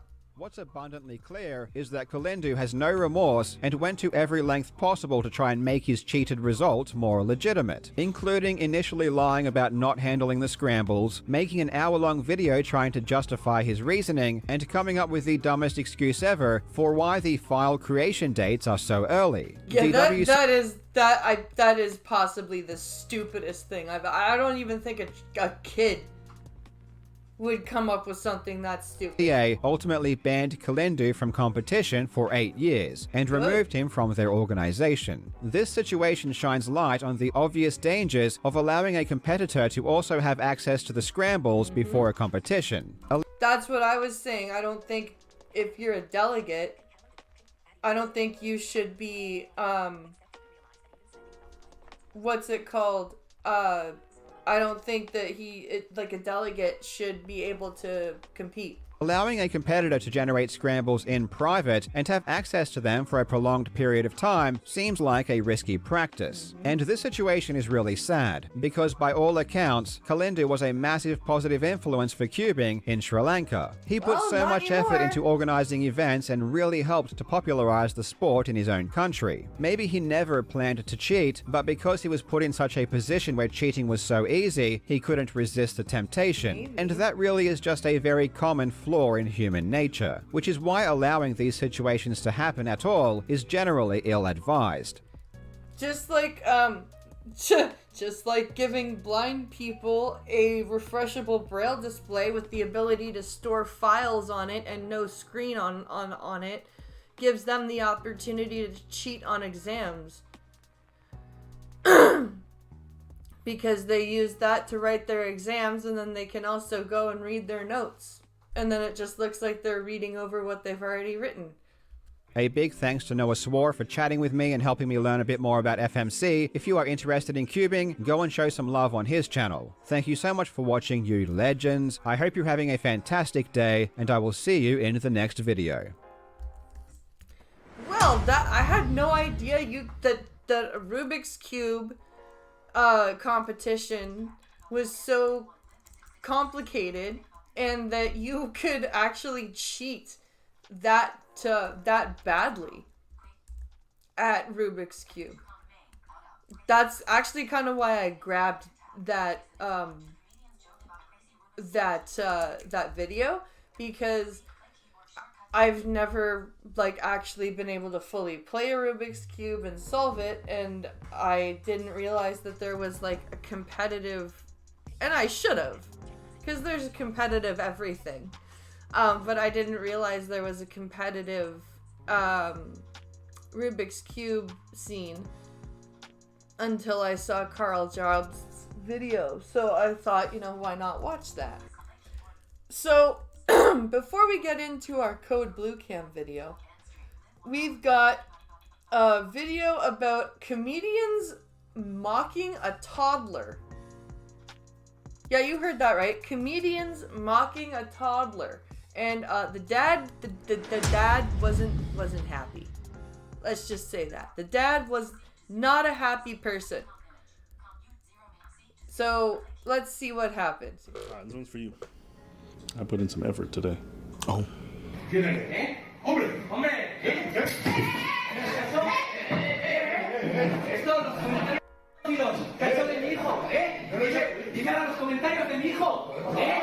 Oh wow, this is in a Spanish speaking country, because I just heard mijo. He's talking about his son.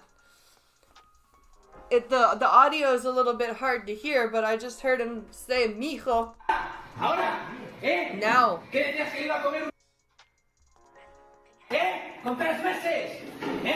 Oh, he's pissed. ¿Ahora qué? Dímelo. Dímelo a la cara. Aquí ahora. Dímelo ahora. Perdona, Tell me right now. Lo siento, os pido perdón. I'm sorry. Os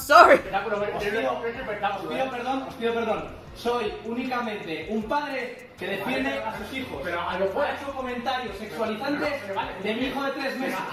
Pues eso tiene sus consecuencias. No, ahora vas y me denuncias. Ya está. Es que mira, es que te callo.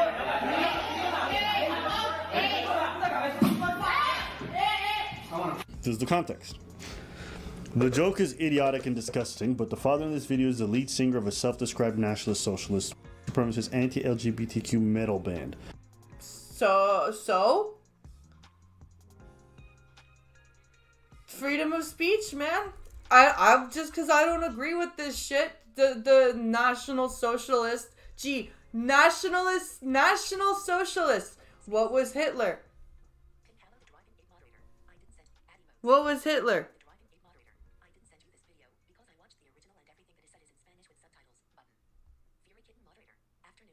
Hey, Fury Kitten. Oh, stop it, Apple.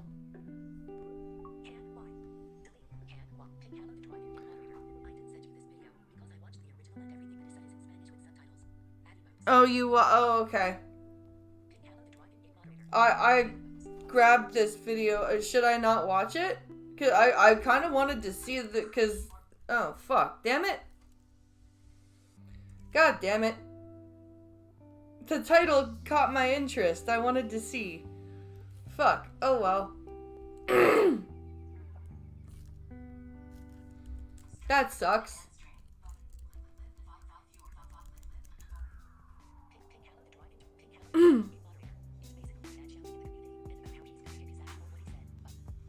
It's basically the dad shouting at the comedian and saying he's gonna kick his ass for what he said. I think the comedian was referencing that. The guy, the father? Yeah. I don't care about that. I don't care about that. Okay, so here's more context. On June 1st, a man uploaded to Twitter a photo of him posing with his baby. The image with his caption, "Happy and Proud," showed the man holding his son on his arms. It's like a 3-month kid. A few hours later, a Spanish comedian responded to the picture and said, "Nothing and no one will avoid the possibility of him being gay. And when he's older, he won't be able to stop sucking black." Whoa!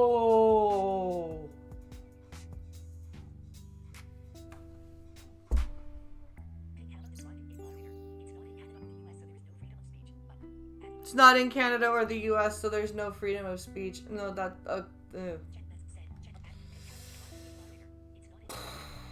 That's not something you say about a baby, though, dude. That's fucking... If I was the dad, I would be pissed off, too. And I don't want to defend a fucking Nazi, but fuck. God damn. From a black blue-collar worker, not a footballer. Time is so wise, we can only wait. So... Whoa. So the man posts a picture of himself with his kid on Twitter. And this is the reply that this comedian left. You didn't have to do that. You did the most. But yeah, fuck the Nazi metalhead, but also, wow, dude, holy shit. Just holy shit. The father found out the comedian was performing in Spain on June 4th, so he drove down to his town and showed up at the comedy show. The comedian since deleted his comment and recently responded to the incident. After the incident, what I pretended to be a joke has ended up being a misfortune comment, not appropriate at all by my part. My apologies to all the people that it affected. Let's park violence aside. Let's leave a good world for the people to grow up free. And then the man responded, "My apologies. I accept your apologies. I defend freedom of speech the same way I defend the freedom to respond to it. I don't wish you..." No, you can't say that. No.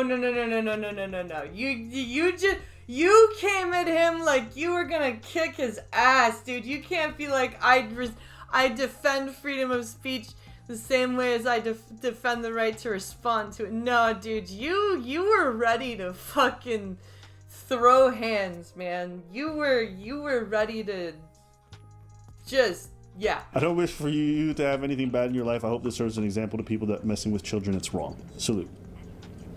Okay. I do like this ending. Yeah.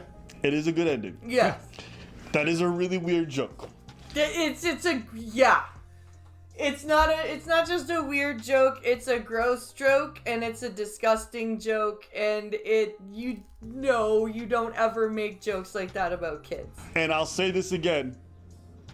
I'm always advocating for people to have the freedom to say their jokes, but everything in its right context. I don't think that the comment was the right context, though. That's what I'm saying. That's not the I place. don't think that was the place. That was the time. No. I thought the joke happened on the set of the comedy, like on the context of the comedy. But So did I. That's why I wanted to watch this video, because I thought, like, there was a dude at a comedy club with his kid, and a comedian said something to the kid or about the kid, and the dad was like, hey, fuck you, right? That's what I thought. I didn't think it was, like, this. Like, this is weird. Why? Huh. Ugh. This is just weird. You went out of your way to comment that on it. Yo, I kind of understand what you're trying to do, because you're trying to make him understand that he was, you know, being racist and stuff like that. I understand why you did that comment. I don't understand.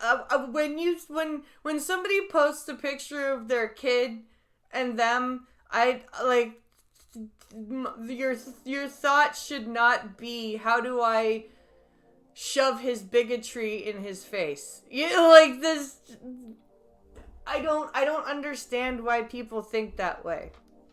Like, there's a time and a place to try to change people's mind, and coming at them while they're, like, being raw and posing for, like, a picture with their kid and being, like, happy about their kid, like, that is not a time to come at them and try to change their mind about their bigotry in that way, because that feels like an attack at that point, and then they will not listen to you. That's crazy. There's no Yeah, that was not the time and justification place. And, you know, just navigating the world with time, I understand that that's not the right place to make that comment, or that you always have to make comments like that.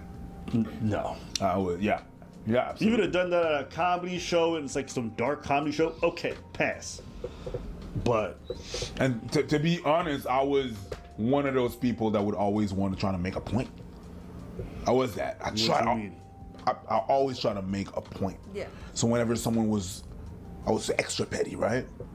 When someone did something, I was the kind of person back then to have made a comment like that on a post. Oh, okay. Mm-hmm. Okay. So you were the spicy person back in the day. Yes. So Preach understands where this comedian was coming from, but now Preach understands that that's not the appropriate time to make that comment. Definitely. I'd be like, oh yeah, boom. Just to prove you whatever. I'm no longer that. And I understand that it's not. It's not the medium. What? It's not the medium. No, it's not. And it's not appropriate to do that. No. Or just comments that are not just out of place or not. I remember that, like, there was a comedian that passed that was really overweight and more like crazy. And people were like, yo, RIP that person. Oh my God, I can't believe. And I went and I wrote, really? You can't believe? Ooh. That person passed of a heart attack? You can't believe. You wrote that right underneath this post? Yep. The one comedian was like, yo, RIP, I can't believe. What do you mean you can't? You can't? I don't think your stance is wrong. No, my stance is not. I don't think my stance is wrong. But that's not the place to do it. It was not to do it. Right. Exactly. The stance is not incorrect. You know, the thought process is not wrong. You know, of course, what do you mean you can't believe he's dead of a heart attack? He's morbidly obese. But you don't need to say that right then. Like, it's like the alcoholic that dies because he drove drunk and crashed, and you're like, I can't believe he's dead. And somebody pipes up and goes, are you fucking kidding me? What do you mean you can't believe he's dead? He was a fucking fall down drunk and he drove his car. Like, that's not, you know, like, it's an obvious, of course he's dead. But you don't say it at that time. That's not the time. It was not. Just imagine walking up to the funeral. Y'all can't believe this fat. It's not the place. It's not the place. It's not the time. I was that person. Definitely. I'll attest to that. And I know it was wrong. Definitely. My friend was like, yo, really? You shouldn't have done this, that. And yo, they called me out on it. And I was like, you know what? I think you're right. Apologized, raised my comments, and yeah, moved on. But now I know. I know. That's why I'm saying I understand what you try to do. I understand what you're trying to do and why you did it. Commonplace? No. And I understand the response of the dude. But you say wild stuff about people, they might. You said that about his son, like that is a reasonable response to react to somebody saying that about your kid. Like I'm not against gay people, but if anybody said that about my kids, I'd be like, what the fuck is wrong with you? You know what I mean? Like, why would you say that about my children? They might feel some type of way. You say it about their newborn child. Yeah. They might feel some type of way. And the stuff you saying is crazy. Yeah. You wishing for that kid to not only being gay part, I don't care, but like to just like descriptively describe what that little child is going to be doing to. Yeah, that's weird. That's weird. That's like incredibly weird. But the reason you did it is to give that image. And nobody, like, could you imagine if that was a daughter? If that was his daughter instead of his son? And the comedian was like, she's gonna be eating black pussy or whatever. Could you imagine the uproar about that? But apparently because it's a son, it's not okay. And the dad was righteously upset. But like, you would never think to write that about a little girl. Like, why is it okay to write that about a little boy? Like, that's fucked up. So that whenever you're nationalist or whatever, you have all your stands that are crazy, you think about that. You really just want to be extra graphic just to prove a point. Yeah. Not the place. And people think because people have abhorrent views or they have like political leanings that are really bad, that you can break all rules of whatever is like dehumanizing. No, it's not the child's fault that his dad's a fucking nationalist, a national socialist. It's not the child's fault at all. Right? The child doesn't even know what that is. So why are we attacking the baby? And also, like, you didn't direct it at him specifically. No. You directed at an innocent child who's just born into this world and has no views. That's who you directed those comments at. Mm-hmm. That's who you made those about. Mm-hmm. So when it goes viral, that child's... That's weird. That's what it's going weird off. Yeah. That's weird. That's what it's getting popular off. So, yeah, definitely the wrong approach. But at the end of the day, the two people apologize. And, look... some people be like, comedians always have it. No, listen. Obviously, I'm always going to support comedians being able to tell jokes. But again, there has to be a time and a place. Oh, and if there's sure. not, that means you get to go around anywhere, anytime, and just say the craziest things. That's not a real carte blanche. I bet you, like, even George Carlin knew there was a time and a place. Right? I guarantee you, George Carlin would have George Carlin knew when and where to make a joke. Robin Williams knew when and where to make a joke, right? Like, there's a time and a place. You can be as dark as you want, but there's a time and a place. You guys are basically being given the keys to the city. No. That was not in the context of comedy. That was just on a random post. Yeah. I mean, there can be comedy on Twitter. Yeah, but you gotta understand it's just not the avenue for every audience. Like, but you're no longer because on your the context platform. because when you do a comedy show, the audience is there for that. When you're on Twitter, he posts a picture of his child. They're not there for your comedy. No, they're not there to hear whatever you had to say. Right? That's not what they're there for. No, and that's not your platform. That's his platform that you're commenting under. So his followers are now going to come after you and be like, "What the fuck, dude?" Like, it's not your platform that you're making that statement on, it's his. So it's a different context. Am I fine with people getting roasted? Absolutely. But it's contextual. Should you be going up to random people in the street and saying whatever you want to them and insulting them? No. No, you shouldn't. Can you? I guess, but if something happens to you, I won't give a shit. This isn't that same token. You want to say things about people's kids? I'm not going to say him going to punch that person is a great thing. I just don't care that it happened. No. I don't feel bad for the comment. I understand that. And honestly, if I would have seen it happen in person, I'm like, you had it coming. Yeah. Yeah, absolutely. I'm sorry, I don't have any sympathy for you. You said that about his newborn child. You don't have any sympathy from me. God knows if somebody was saying some shit like that about my kids, like, how would I react? That's weird. So, anyways. Yeah. No. But I've heard comics say jokes akin to that in a dark, like a dark themed comedy show. And that's okay, because that's the venue for that. They'll talk about 9/11 or whatever. Yeah. But the audience is there for that. It's an insular environment. Mm-hmm. Everyone knows what the agreement is. We go there. It's kind of like BDSM. Fine. It's not for the public to just happen anywhere. No. That's shit that you do, like, in the privacy of your own bedroom, right? Or, like, in a safe area. You just don't wander around having BDSM sex everywhere. But in a certain context, I'm all for people exploring whatever they want to do. Yep. Unfortunately, I live in an area where sometimes you don't get that option. Nope. Yes, you do, sir. Yes, you do. You definitely live in an area where you can be walking around and be like, oh, okay. So that's happening out here now. Okay, then. I'm just gonna look this way now. I was on St. Catherine Street. It was What? crazy. I turned a corner and there was a bunch of dudes in fishnets and just cheeks hanging everywhere. Ah, Saint Catherine. Yep. That's Saint Catherine, all right. That'll be doing it. That'll be doing it. Ah, good old Saint Catherine. Down where all the clubs are. I'm not surprised. And leather. This is boys being boys, man. Relax.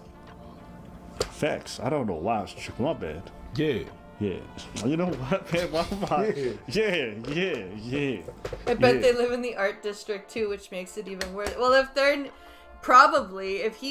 he's walking around down Saint Catherine, then yeah, they're probably.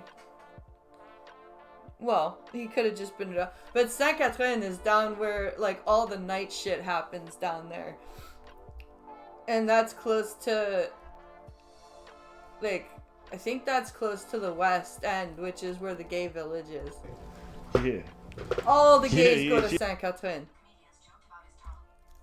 All the gays hang out down on Saint Catherine because that's where all the nightclubs are, that's where all the tattoo studios are, that's where all the piercing shops are, that's where you can go buy your leathers, and that's where all the prostitutes go. Saint Catherine is fucking... Everybody knows Saint Catherine. Oh my god, it's such a fucking... Blah. Ugh. Fucking Montreal, man. It's such a fun city, but it's also, like, not. It's such a fun city, but also not. It's just, It's just special. It's a special city. I Am Alex is unironically evil. From Willie Mack is going to be what we're going to watch next. Because I want to know what the fuck this is about. So, because I barely remember who I Am Alex is. There are so many Alexes on the internet that have done so many bad things that I'm just like, which Alex is this? So, we're going to watch Willie Mack because I like Willie Mack. Willie Mack he showed us some of the Emprise of Shadows stuff before we watched Brandon Buckingham. So, let's see what he has to say about this. I'm Alex is a commentary channel good guy who has built his brand on lies. He's falsely reporting people as abusers. Having integrity is not something you should do because I'm Alex is a commentary channel good guy who has built his brand on lies. He's falsely reporting people as abusers. Having integrity is not something you should do because of the fact that it's going to make you less money but keep your career going on for a long time. Oh, I recognize that voice now. I recognize that voice now. Okay. Accusing not one, but two of his friends of horrible things. I don't know why I have to make this clear, but I don't want to be friends with someone who admits to be controlling of a 14-year-old. Yo! What the fuck? I have to make this clear, but I don't want to be friends with someone who admits to be controlling of a 14-year-old. Ed told me about 4 or 5 days ago now that he was a diagnosed sociopath. He's coming from a position of severe power, and these girls looked up to him. They were younger girls, they're more impressionable, and they looked up to him. It was easy prey for the man. He doesn't know any of this. He doesn't know anything. He just went forward with the story because he thought it made him look good. Wow, so he just said a bunch of shit. He just literally just said a bunch of stuff. Any of this, he doesn't know anything. He just went forward with the story because he thought it made him look good. Having integrity is something you should do because having integrity makes you an actual human being. Meanwhile, this guy's been exposed for hitting his girlfriend. I insulted you. I shouldn't have kicked you. Breaking her equipment when she fled the house. I will be fine without you. You're nothing without me. I'm going to kill you. I'm going to break your neck. Whoa! Whoa! Whoa! Whoa! Okay then. That's totally sane. That's a sane response when somebody leaves. I will be fine without you. You're nothing without me. I'm going to kill you. I'm going to break your neck. Now, when it's too late, you admit that you did everything wrong. But when it actually matters, when you should lay down like a good dog, just do the normal route. But now, when it's too late, you admit that you did everything wrong. But when it actually matters, when you should lay down like a good dog. Jesus Christ! Who is he talking to at this point? Just do the normal route, but a normal girlfriend. You're acting like this is all just me, and that's something you really need to fucking fix. I'm gonna fucking bash your fucking head against the wall with a brick if you don't shut the fuck up. Acting like this is all just me, and that's something you really need to fucking fix. I'm gonna fucking bash your fucking head against the wall with a brick if you don't shut the fuck up. Yeah, okay, that's not abusive at all. No. That's completely normal talk when your girlfriend or anybody says that there's some behavior that you need to fix.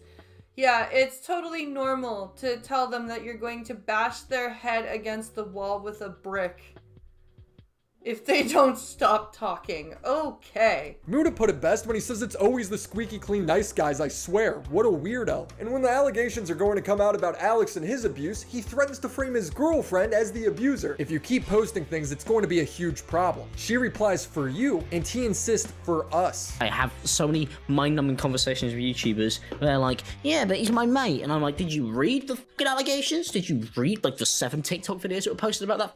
Life imitates art. This stuff gets a little toxic. I need a breath of fresh air. Is Fume. With Fume. Fume has no vapor, no nicotine, no battery. It's just flavored air, and it's part of a whole new movement towards better habits. Or as I like to call it, my favorite toy to fidget with. I've been using Fume for over 6 months. It's really fun. My girlfriend's always trying to steal it from me. It comes in a whole variety of flavors. Crisp Mint is by far my favorite, but I've been on a bit of an orange vanilla kick lately. I often used to find myself going to the kitchen for another snack when I was bored, or grabbing a 4th cup of coffee, even though I definitely don't need it. Whereas now I just play around with the Fume a bit, get that little stimulant of flavor when needed, and I'm right back to work. Fume has served over 300,000 customers, and you could be their next success story. So head over to tryfume.com/WillyMac or scan the QR code and use code WillyMac to get your free Fume base when you order the Journey Pack today. Thank you, Fume, for sponsoring this video. Girls don't choose the nice guys. And you're a nice guy. Okay. But you're fat and you're fucking gay. What the fuck is this? I'm Alex, is a commentary YouTuber that has built his brand on the image of being a hyper self-aware good guy. But you know what the best thing you could do to keep your career alive is? Do you want to know what it is? Do you want to know what the best thing you could do if you are a self-serving, arrogant, ignorant asshole? Be good. Damn, he couldn't do it, huh? Nope. Couldn't do it. Couldn't do it.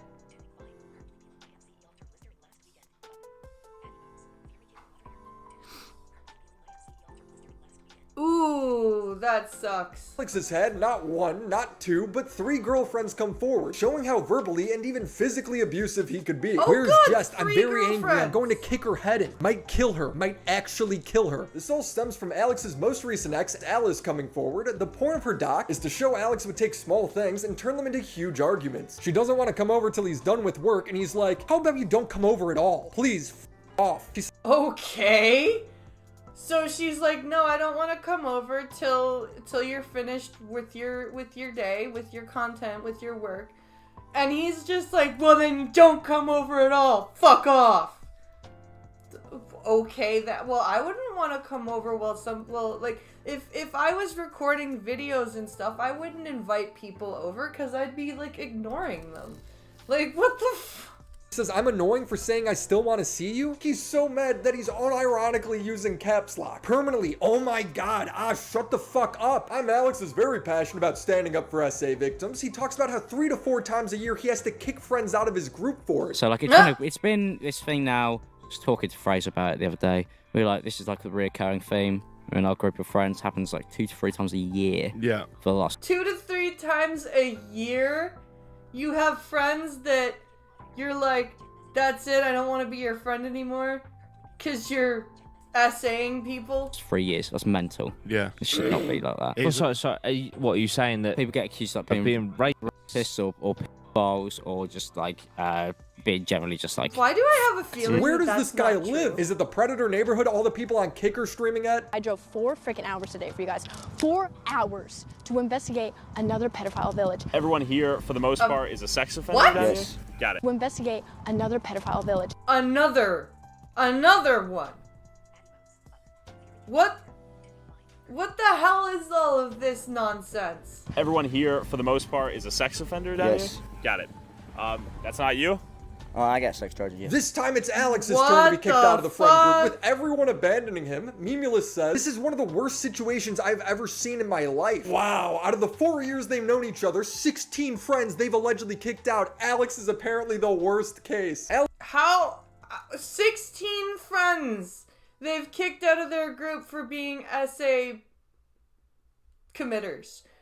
Either this is a lie or they have a supremely bad judge of character in their friend choices. Alex frames himself as a leader when it comes to standing up for SA victims and dealing with predators. He's very sympathetic towards their cause. In 2017, he accused Zaptai of being a diagnosed sociopath. Ed told me about 4 or 5 days ago now that he was a diagnosed sociopath. Ed would say, no, that's not true. I was actually diagnosed with major depressive disorder.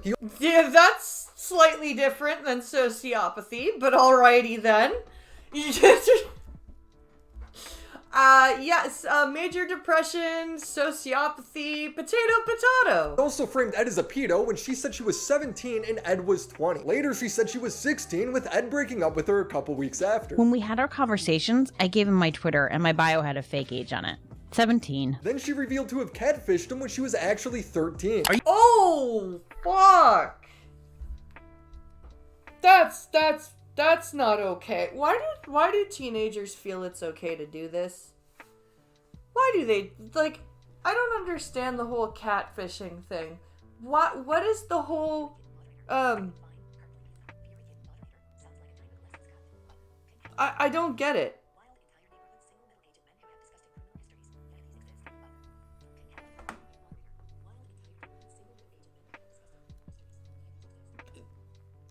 Pedophile neighborhoods? That's crazy.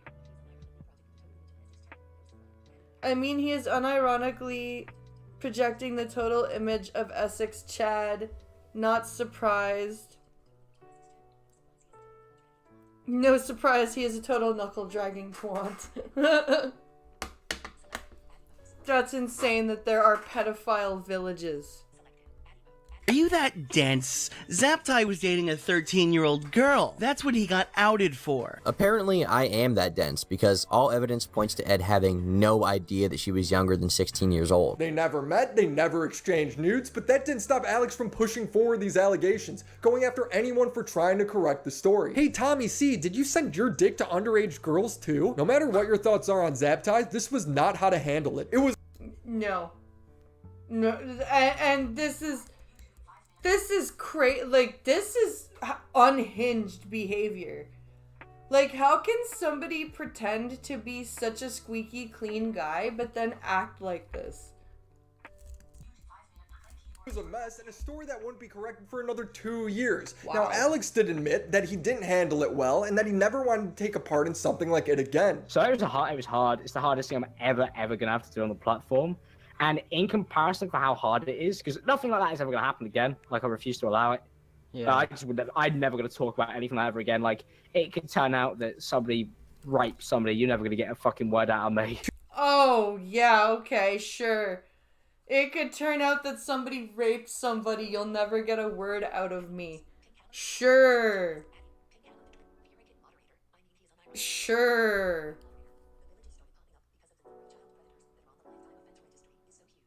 The villages started popping up because the number of child predators that are on the lifetime offense registry is so huge. That's disgusting. That if any of these men move to any neighborhood, they get called out by the locals. That's fucking disgusting.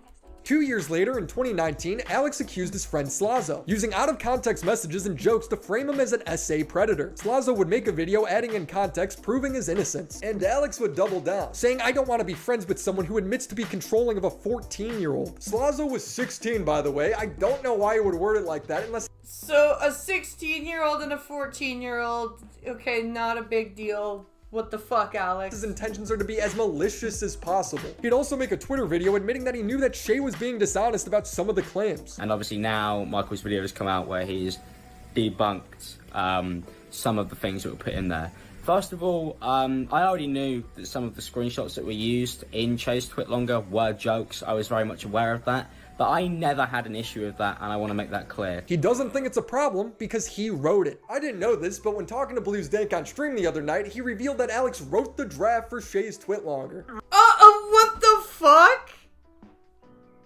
Oh my god, this is insane. What kind of pretzel plot is this nonsense? Like, what? Jesus Christ. This is some kind of stupid high school drama bullshit. Rumors, I don't know if maybe you can clarify this or not. I've heard rumors that Alex wrote portions or drafts of her statement for her. Like, in a similar way that, like... I ended up finding out that multiple people wrote their own versions of a statement and then, like, parts were picked apart. What the fuck? So it was like a cut and pasted statement from different people? This is nuts.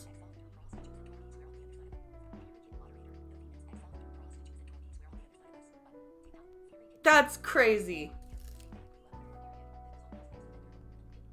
I think this was Alex's story, but it was like, she had come to them with Hyoj and they were like, help us write this because we're stupid, we don't know how to word it properly.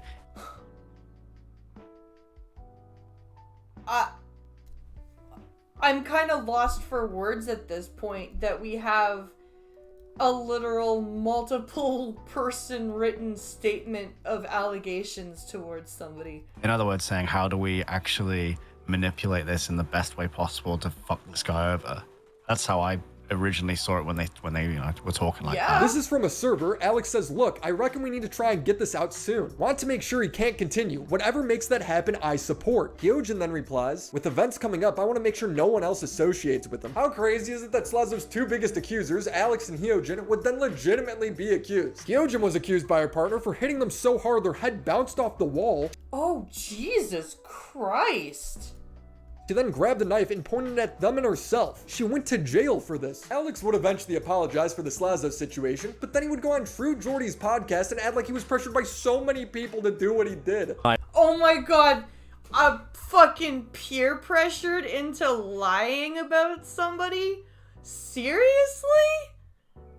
Is this where we're... This is seriously straight out of high school.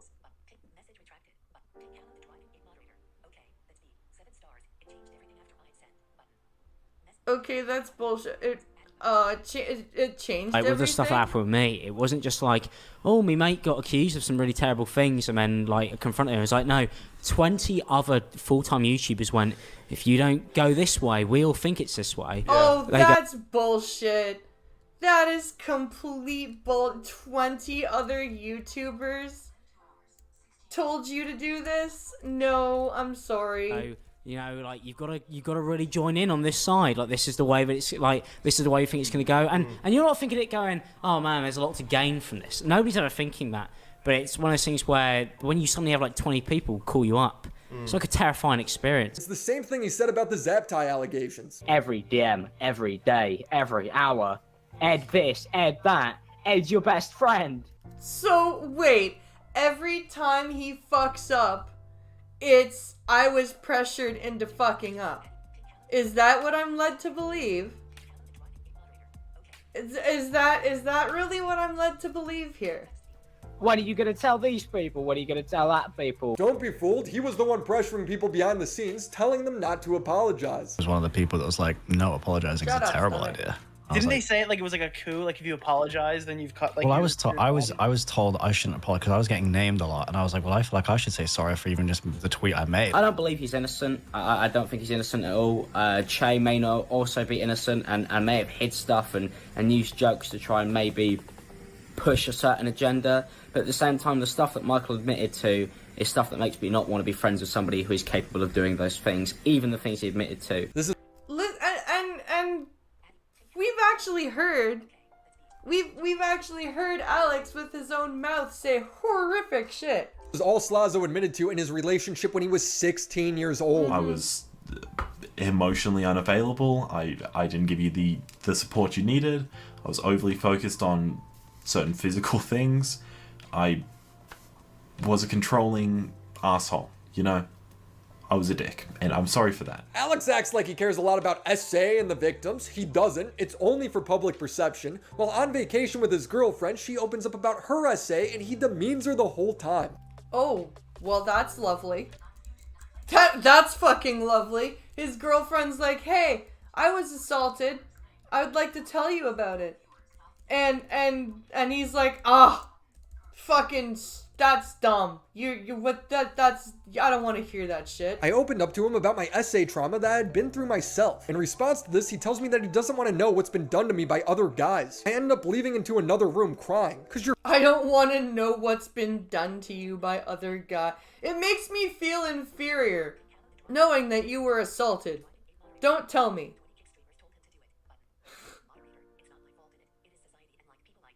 It's not my fault I did it, it's society, and like,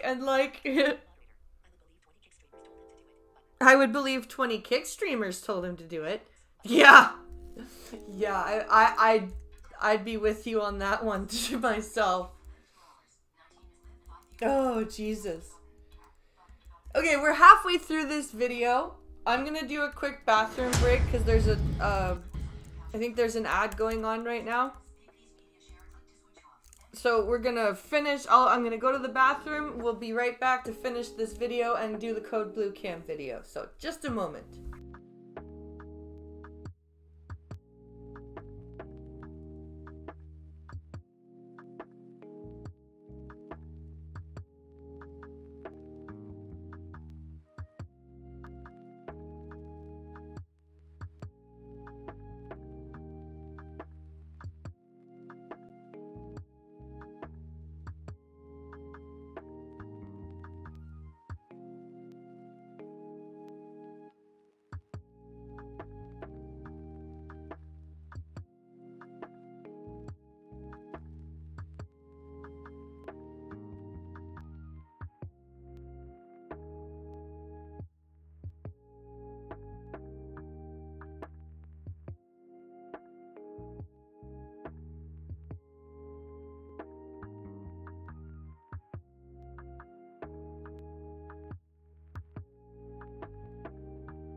Okay. Let's do this thing. Let's find out more about this. You're f***ing weird. Bringing up this shit on our first holiday. Ruin every moment. I have no fond memories with you. Actually none. She asked, what's the point of saying all this? This guy sucks. When I say his entire brand is a lie, I mean down to the t-shirts. His brand is internet sensation. It's supposed to be a self-aware, deprecating joke. So I may do YouTube, but I'm still self-aware and in touch. Also, the internet sensation shirts are officially gone now. We sold like 40 of them. It's incredible. I actually can't believe that any of them sold in the first place. You're insane. But it's a meme. He continues this brand to this very day. Before we do that, there are 7 days until the internet sensation .shop clothing line officially relaunches. But as it turns out, it's not ironic. He actually just believes this. His girlfriend was excited and inspired to start her YouTube and streaming channel, and Alex big leagues her. And what I will do for you, just take it for granted. I could change your life forever. You couldn't do that for me. I can do everything I want alone. This is the most, like, abusive, narcissistic bullshit I've ever heard. So easy to sit there like everyone else and cry about it being mean. Imagine trying to teach retards like you and my mates. She says, I have a job, and he goes, it's f***ing annoying. You don't. And she replies, I do. You don't even listen. Off, Alice. You should be grateful that someone with the expertise I actually have tried talking to you about something like this. She's like, I just wanted to tell you about this pie in the sky dream I have, and you're taking it so seriously. It's a dream of mine. Shut the fuck up. You know what I meant. So kill yourself, please. Jesus Christ. Fucking... Holy shit. This is insane. This is unhinged and not necessary at all. Please, you're a girlfriend, genuinely bad at it, you dumb whore. N-word, that's the truth. I don't even know why I explained the bag. Just hate people making it seem like what I'm doing is actually rude. Oh, well, that's a crappy feeling, Alex. I'm sorry you feel that way. Kill yourself. I just told you how to make 6 figures, so fuck off. It's annoying. Dumb. You passed up on genuine knowledge. Cry. Gay. Hey, bro, how about you just be supportive and let her have fun figuring it out? Right? Just... Holy shit. What is wrong with you? You're the most obnoxious person. Holy moly. Like, I'm running out of things to say about this. That he's spurging in calls. I've gone. You could do this, but you might be able to do that, but you might be able to do that, and you might be able to do this, and this might work, but you might be able to do that. And it sounds fucking mental. I don't even understand how you could possibly actually follow along to it. Like, most of my friends struggle to actually understand what I'm saying. But that's why I'm a professional and you're all not. Internet sensation, everybody. Wow, he's so humble. You think you can just ignore them? Because, like, well, what's the worst that can happen? I don't know. Your boyfriend's a fucking famous internet celebrity and doesn't trust these people. Your boyfriend's a fucking famous internet celebrity. Dude, you should be the one ending yourself. Because he has to keep his circle small. Because you might not have anything to lose. Because your life might be down the fucking drain. But I still have quite a lot that I would like to give. Damn. You're making it incredibly fucking hard for me. Is any part of him authentic? Even the big speech he gave about not saying the N-word casually anymore was a lie. I know. People have been bringing up that old video of me on Twitter a lot recently. And I understand why. And I get it. And I have addressed it on multiple podcasts. I've addressed it on multiple Instagram live streams, but it's obviously, I'm not going to hide away from it, and it's important for me to address it now. Now, I personally believe, because I wasn't calling somebody it, but I was talking about the word in context. Oh, okay. I was talking about the word in context, so it should be fine. That it was okay to say. It obviously wasn't. It obviously wasn't okay to say. And the video's old, and it's removed, and frankly, I'm ashamed every time I see it get tweeted at me. It really makes me sad, because I know that I shouldn't have done it. Meanwhile, he's just letting it fly in text messages. She has him saved in his phone as racist N-word. He's using it while he's angry at her. You don't like you don't clean up after yourself. Nigga, neither do you. So, it's fine. Don't worry about it. He proudly states to his audience that he's grown and he no longer uses the N-word. He's grown, yes. you've grown into a horrible person. That's a lie. He claims the internet sensation branding is a joke, while in the meantime, big leaguing his girlfriend. Boyfriend's a fucking famous internet celebrity. So that's why I'm a professional and you're all not. And he claims he cares about victims, blindly pushing allegations, but when it comes to his own girlfriend's essay, he starts a fight with her. Cause you're fucking weird, bringing up weird shit on holiday? This is his brand, internet sensation, or as people have more accurately redubbed it, I accuse my friends of— Yes, bringing up your past is weird shit. Yeah. rape. You will have a career for way longer and probably make way more money if you are actually just a nice person. I'm gonna fucking bash. Meanwhile, you're screaming at her right now. Probably make way more money if you are actually just a nice person. I'm gonna fucking bash your fucking head against the wall with a brick. There's no other way around it. Alex put his hands on this girl. It's not just violent threats like, I'm going to fucking kill you, I'm going to break your neck. He admits to doing it. She was cleaning in preparation for his parents coming over. He asked for tasks he could do to help. She told him to wipe the sides of the counter and take out the bins, and he freaked out. On the way out of the kitchen, he kicked her in the back. Holy fuck. Just straight up kicks her in the back. Cause that's a normal thing to do to your fucking partner. Hey, what can I do to help? Oh, you can wipe down the sides of the counters and take out the trash bins. Fuck you! Whack!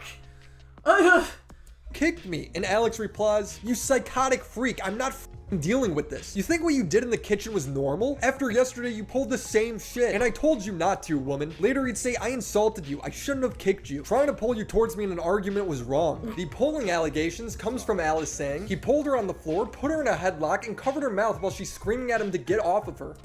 That's fucking terrifying.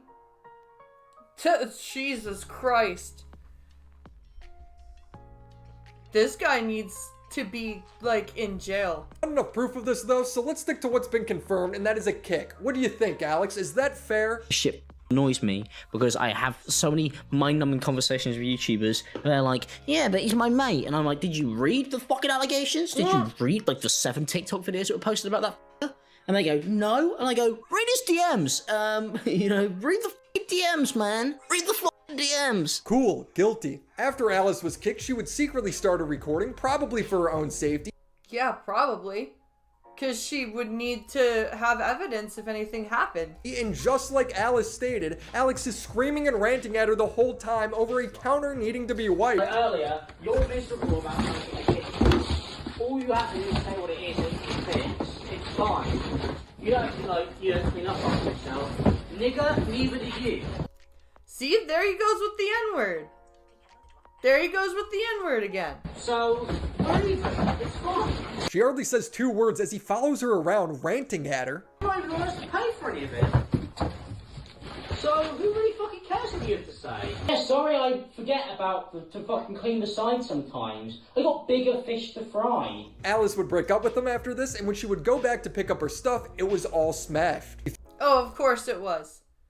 He smashed everything because he's a psychotic freak and he doesn't want her to have a streaming career like he Threatened does. to throw them outside, a 4K setup. I found everything on the floor taken apart. The keyboard was smashed. He claims the keys had fallen off my keyboard when he was packing it all away. When I got home, I plugged in everything and I found both my monitors smashed to bits. The keyboard broken and the camera too. Oh, $4,000 worth of equipment just gone.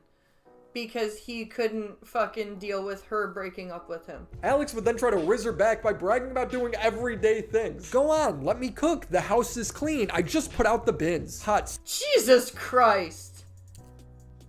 The house is clean and I just put out the bins. Come back. Everyday things. Go on, let me cook. The house is clean. I just put out the bins. Hot, sweaty emoji. She says this isn't hot, it's basic living. When he realized Alice wasn't coming back, he spammed her with messages. It starts off sweet, but ends real demanding. Why are you ignoring me? DMs, DMs, DMs, DMs, DMs, DMs. Alex would pick up that she planned on going public with this, so Alex would threaten her so she'd stay quiet. If you end up posting stuff, it'll end up being a huge problem. Yes, it will. It will be a huge problem for you. Don't you want to move on? Alice replies, for you. And he goes, for us. She insists, for you, there is no us. I don't want to talk about you hitting me. And I found text about the cat when you said you punched me. She says, because I didn't and you'd be lying. She reiterates, I didn't punch you over a cat. LOL, is this you saying you're gonna use that? Because do it. He responds, I have stayed dead silent and it isn't enough. He's so desperate. Certainly he knew this would leak. She calls him out. This is your argument. If I speak out about how horrible and abusive you was to me, you're gonna say I hit you over a cat. That's your defense for abusing me for 8 months. Fuck. Wow, what a pathetic loser. What a pathetic fucking loser. You hit me over a cat. Which I didn't do. Oh my god. He replies, you don't get to hit me at all. The point I'm making is we both hated it, and hurting each other more isn't going to make it right. And you said you slapped me yesterday. I was dreadful. And yep, this is the moment Alex is going to bring up something he's never cared about to try and frame her as the abuser. And she admits, yes, I slapped you in the face one time. Name a girl who hasn't slapped a huge asshole. Should she have slapped him? No. Though I think Alex actually cares about getting slapped. No, he's using it as a threat to try and silence her. There's no other way about it. So just to put this in perspective, in 2017, Alex went forward with these zap tie allegations without knowing the full story. Everybody who knew Ed knew he was pretty let down, not just his friends, but himself. In 2019, he wrote the Slazo allegations without knowing the full story. I don't believe he's innocent. I don't think he's innocent at all. Now in 2024, when he's been exposed with his own allegations, he tries to pull a fast one and frame his girlfriend as the abuser to try and silence the full story. Yeah, that sounds pretty narcissistic and evil to me. that sounds like as the title of the video says, that sounds pretty evil. Is it worth losing your whole career over? This guy's a rat. So nice, she's so nice. I treat her badly, but she comes back every time. These allegations towards Alex are not perfect. It's clear context is missing at certain points of the conversation. Some clips are cut into the perfect 15-second length. Your head against the wall with a brick. But even still, the evidence is overwhelming. It's an 82-page doc backed up. I don't know what context you need for I will smash your head against the wall with a brick. I'm not sure in what context that's okay to say. By voice clips of Alex crying, admitting he was the worst person ever. With work and stuff, I know that you were just trying to enjoy it. And I was making it unenjoyable for you because I wasn't having fun. So I believed that everybody else shouldn't have fun and that you shouldn't have fun. And that I convinced myself that life is miserable. I let you down. He's going to have a fun time when he has to deal with adults well after his bones have fused again, of course. Yeah.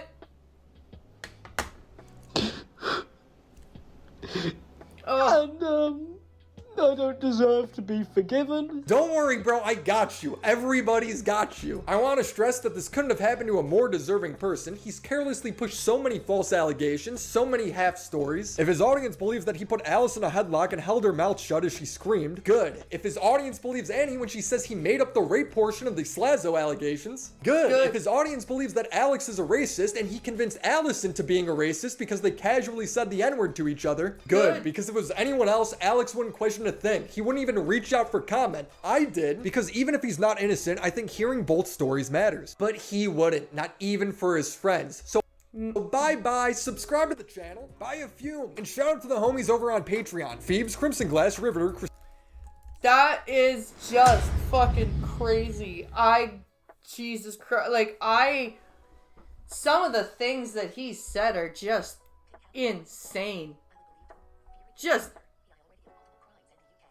He already has multiple crimes in the UK. Really?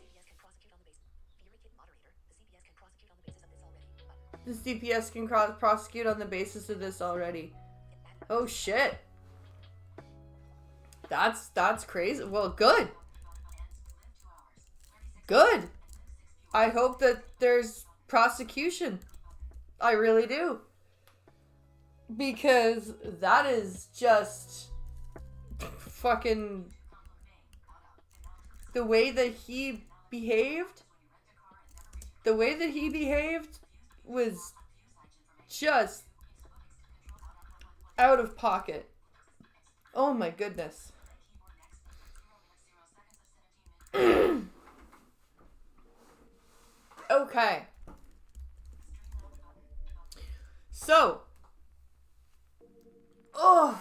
big stretch. That brings us to the end of our stream. Tomorrow will be Felonious Friday, which I will gather a bunch of court watch stuff and police videos and everything. And tonight I will be starting the combat hour at 9 p.m. Eastern. And hopefully we'll find some sets to play, and maybe I'll do a King of the Hill match. But I'm gonna go and have lunch and record my Patreon guitar practice video.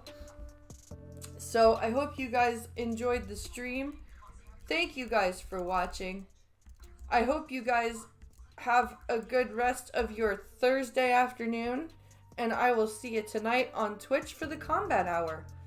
Thank you for watching. You guys are awesome. And I will see you guys tonight. Bye, everybody.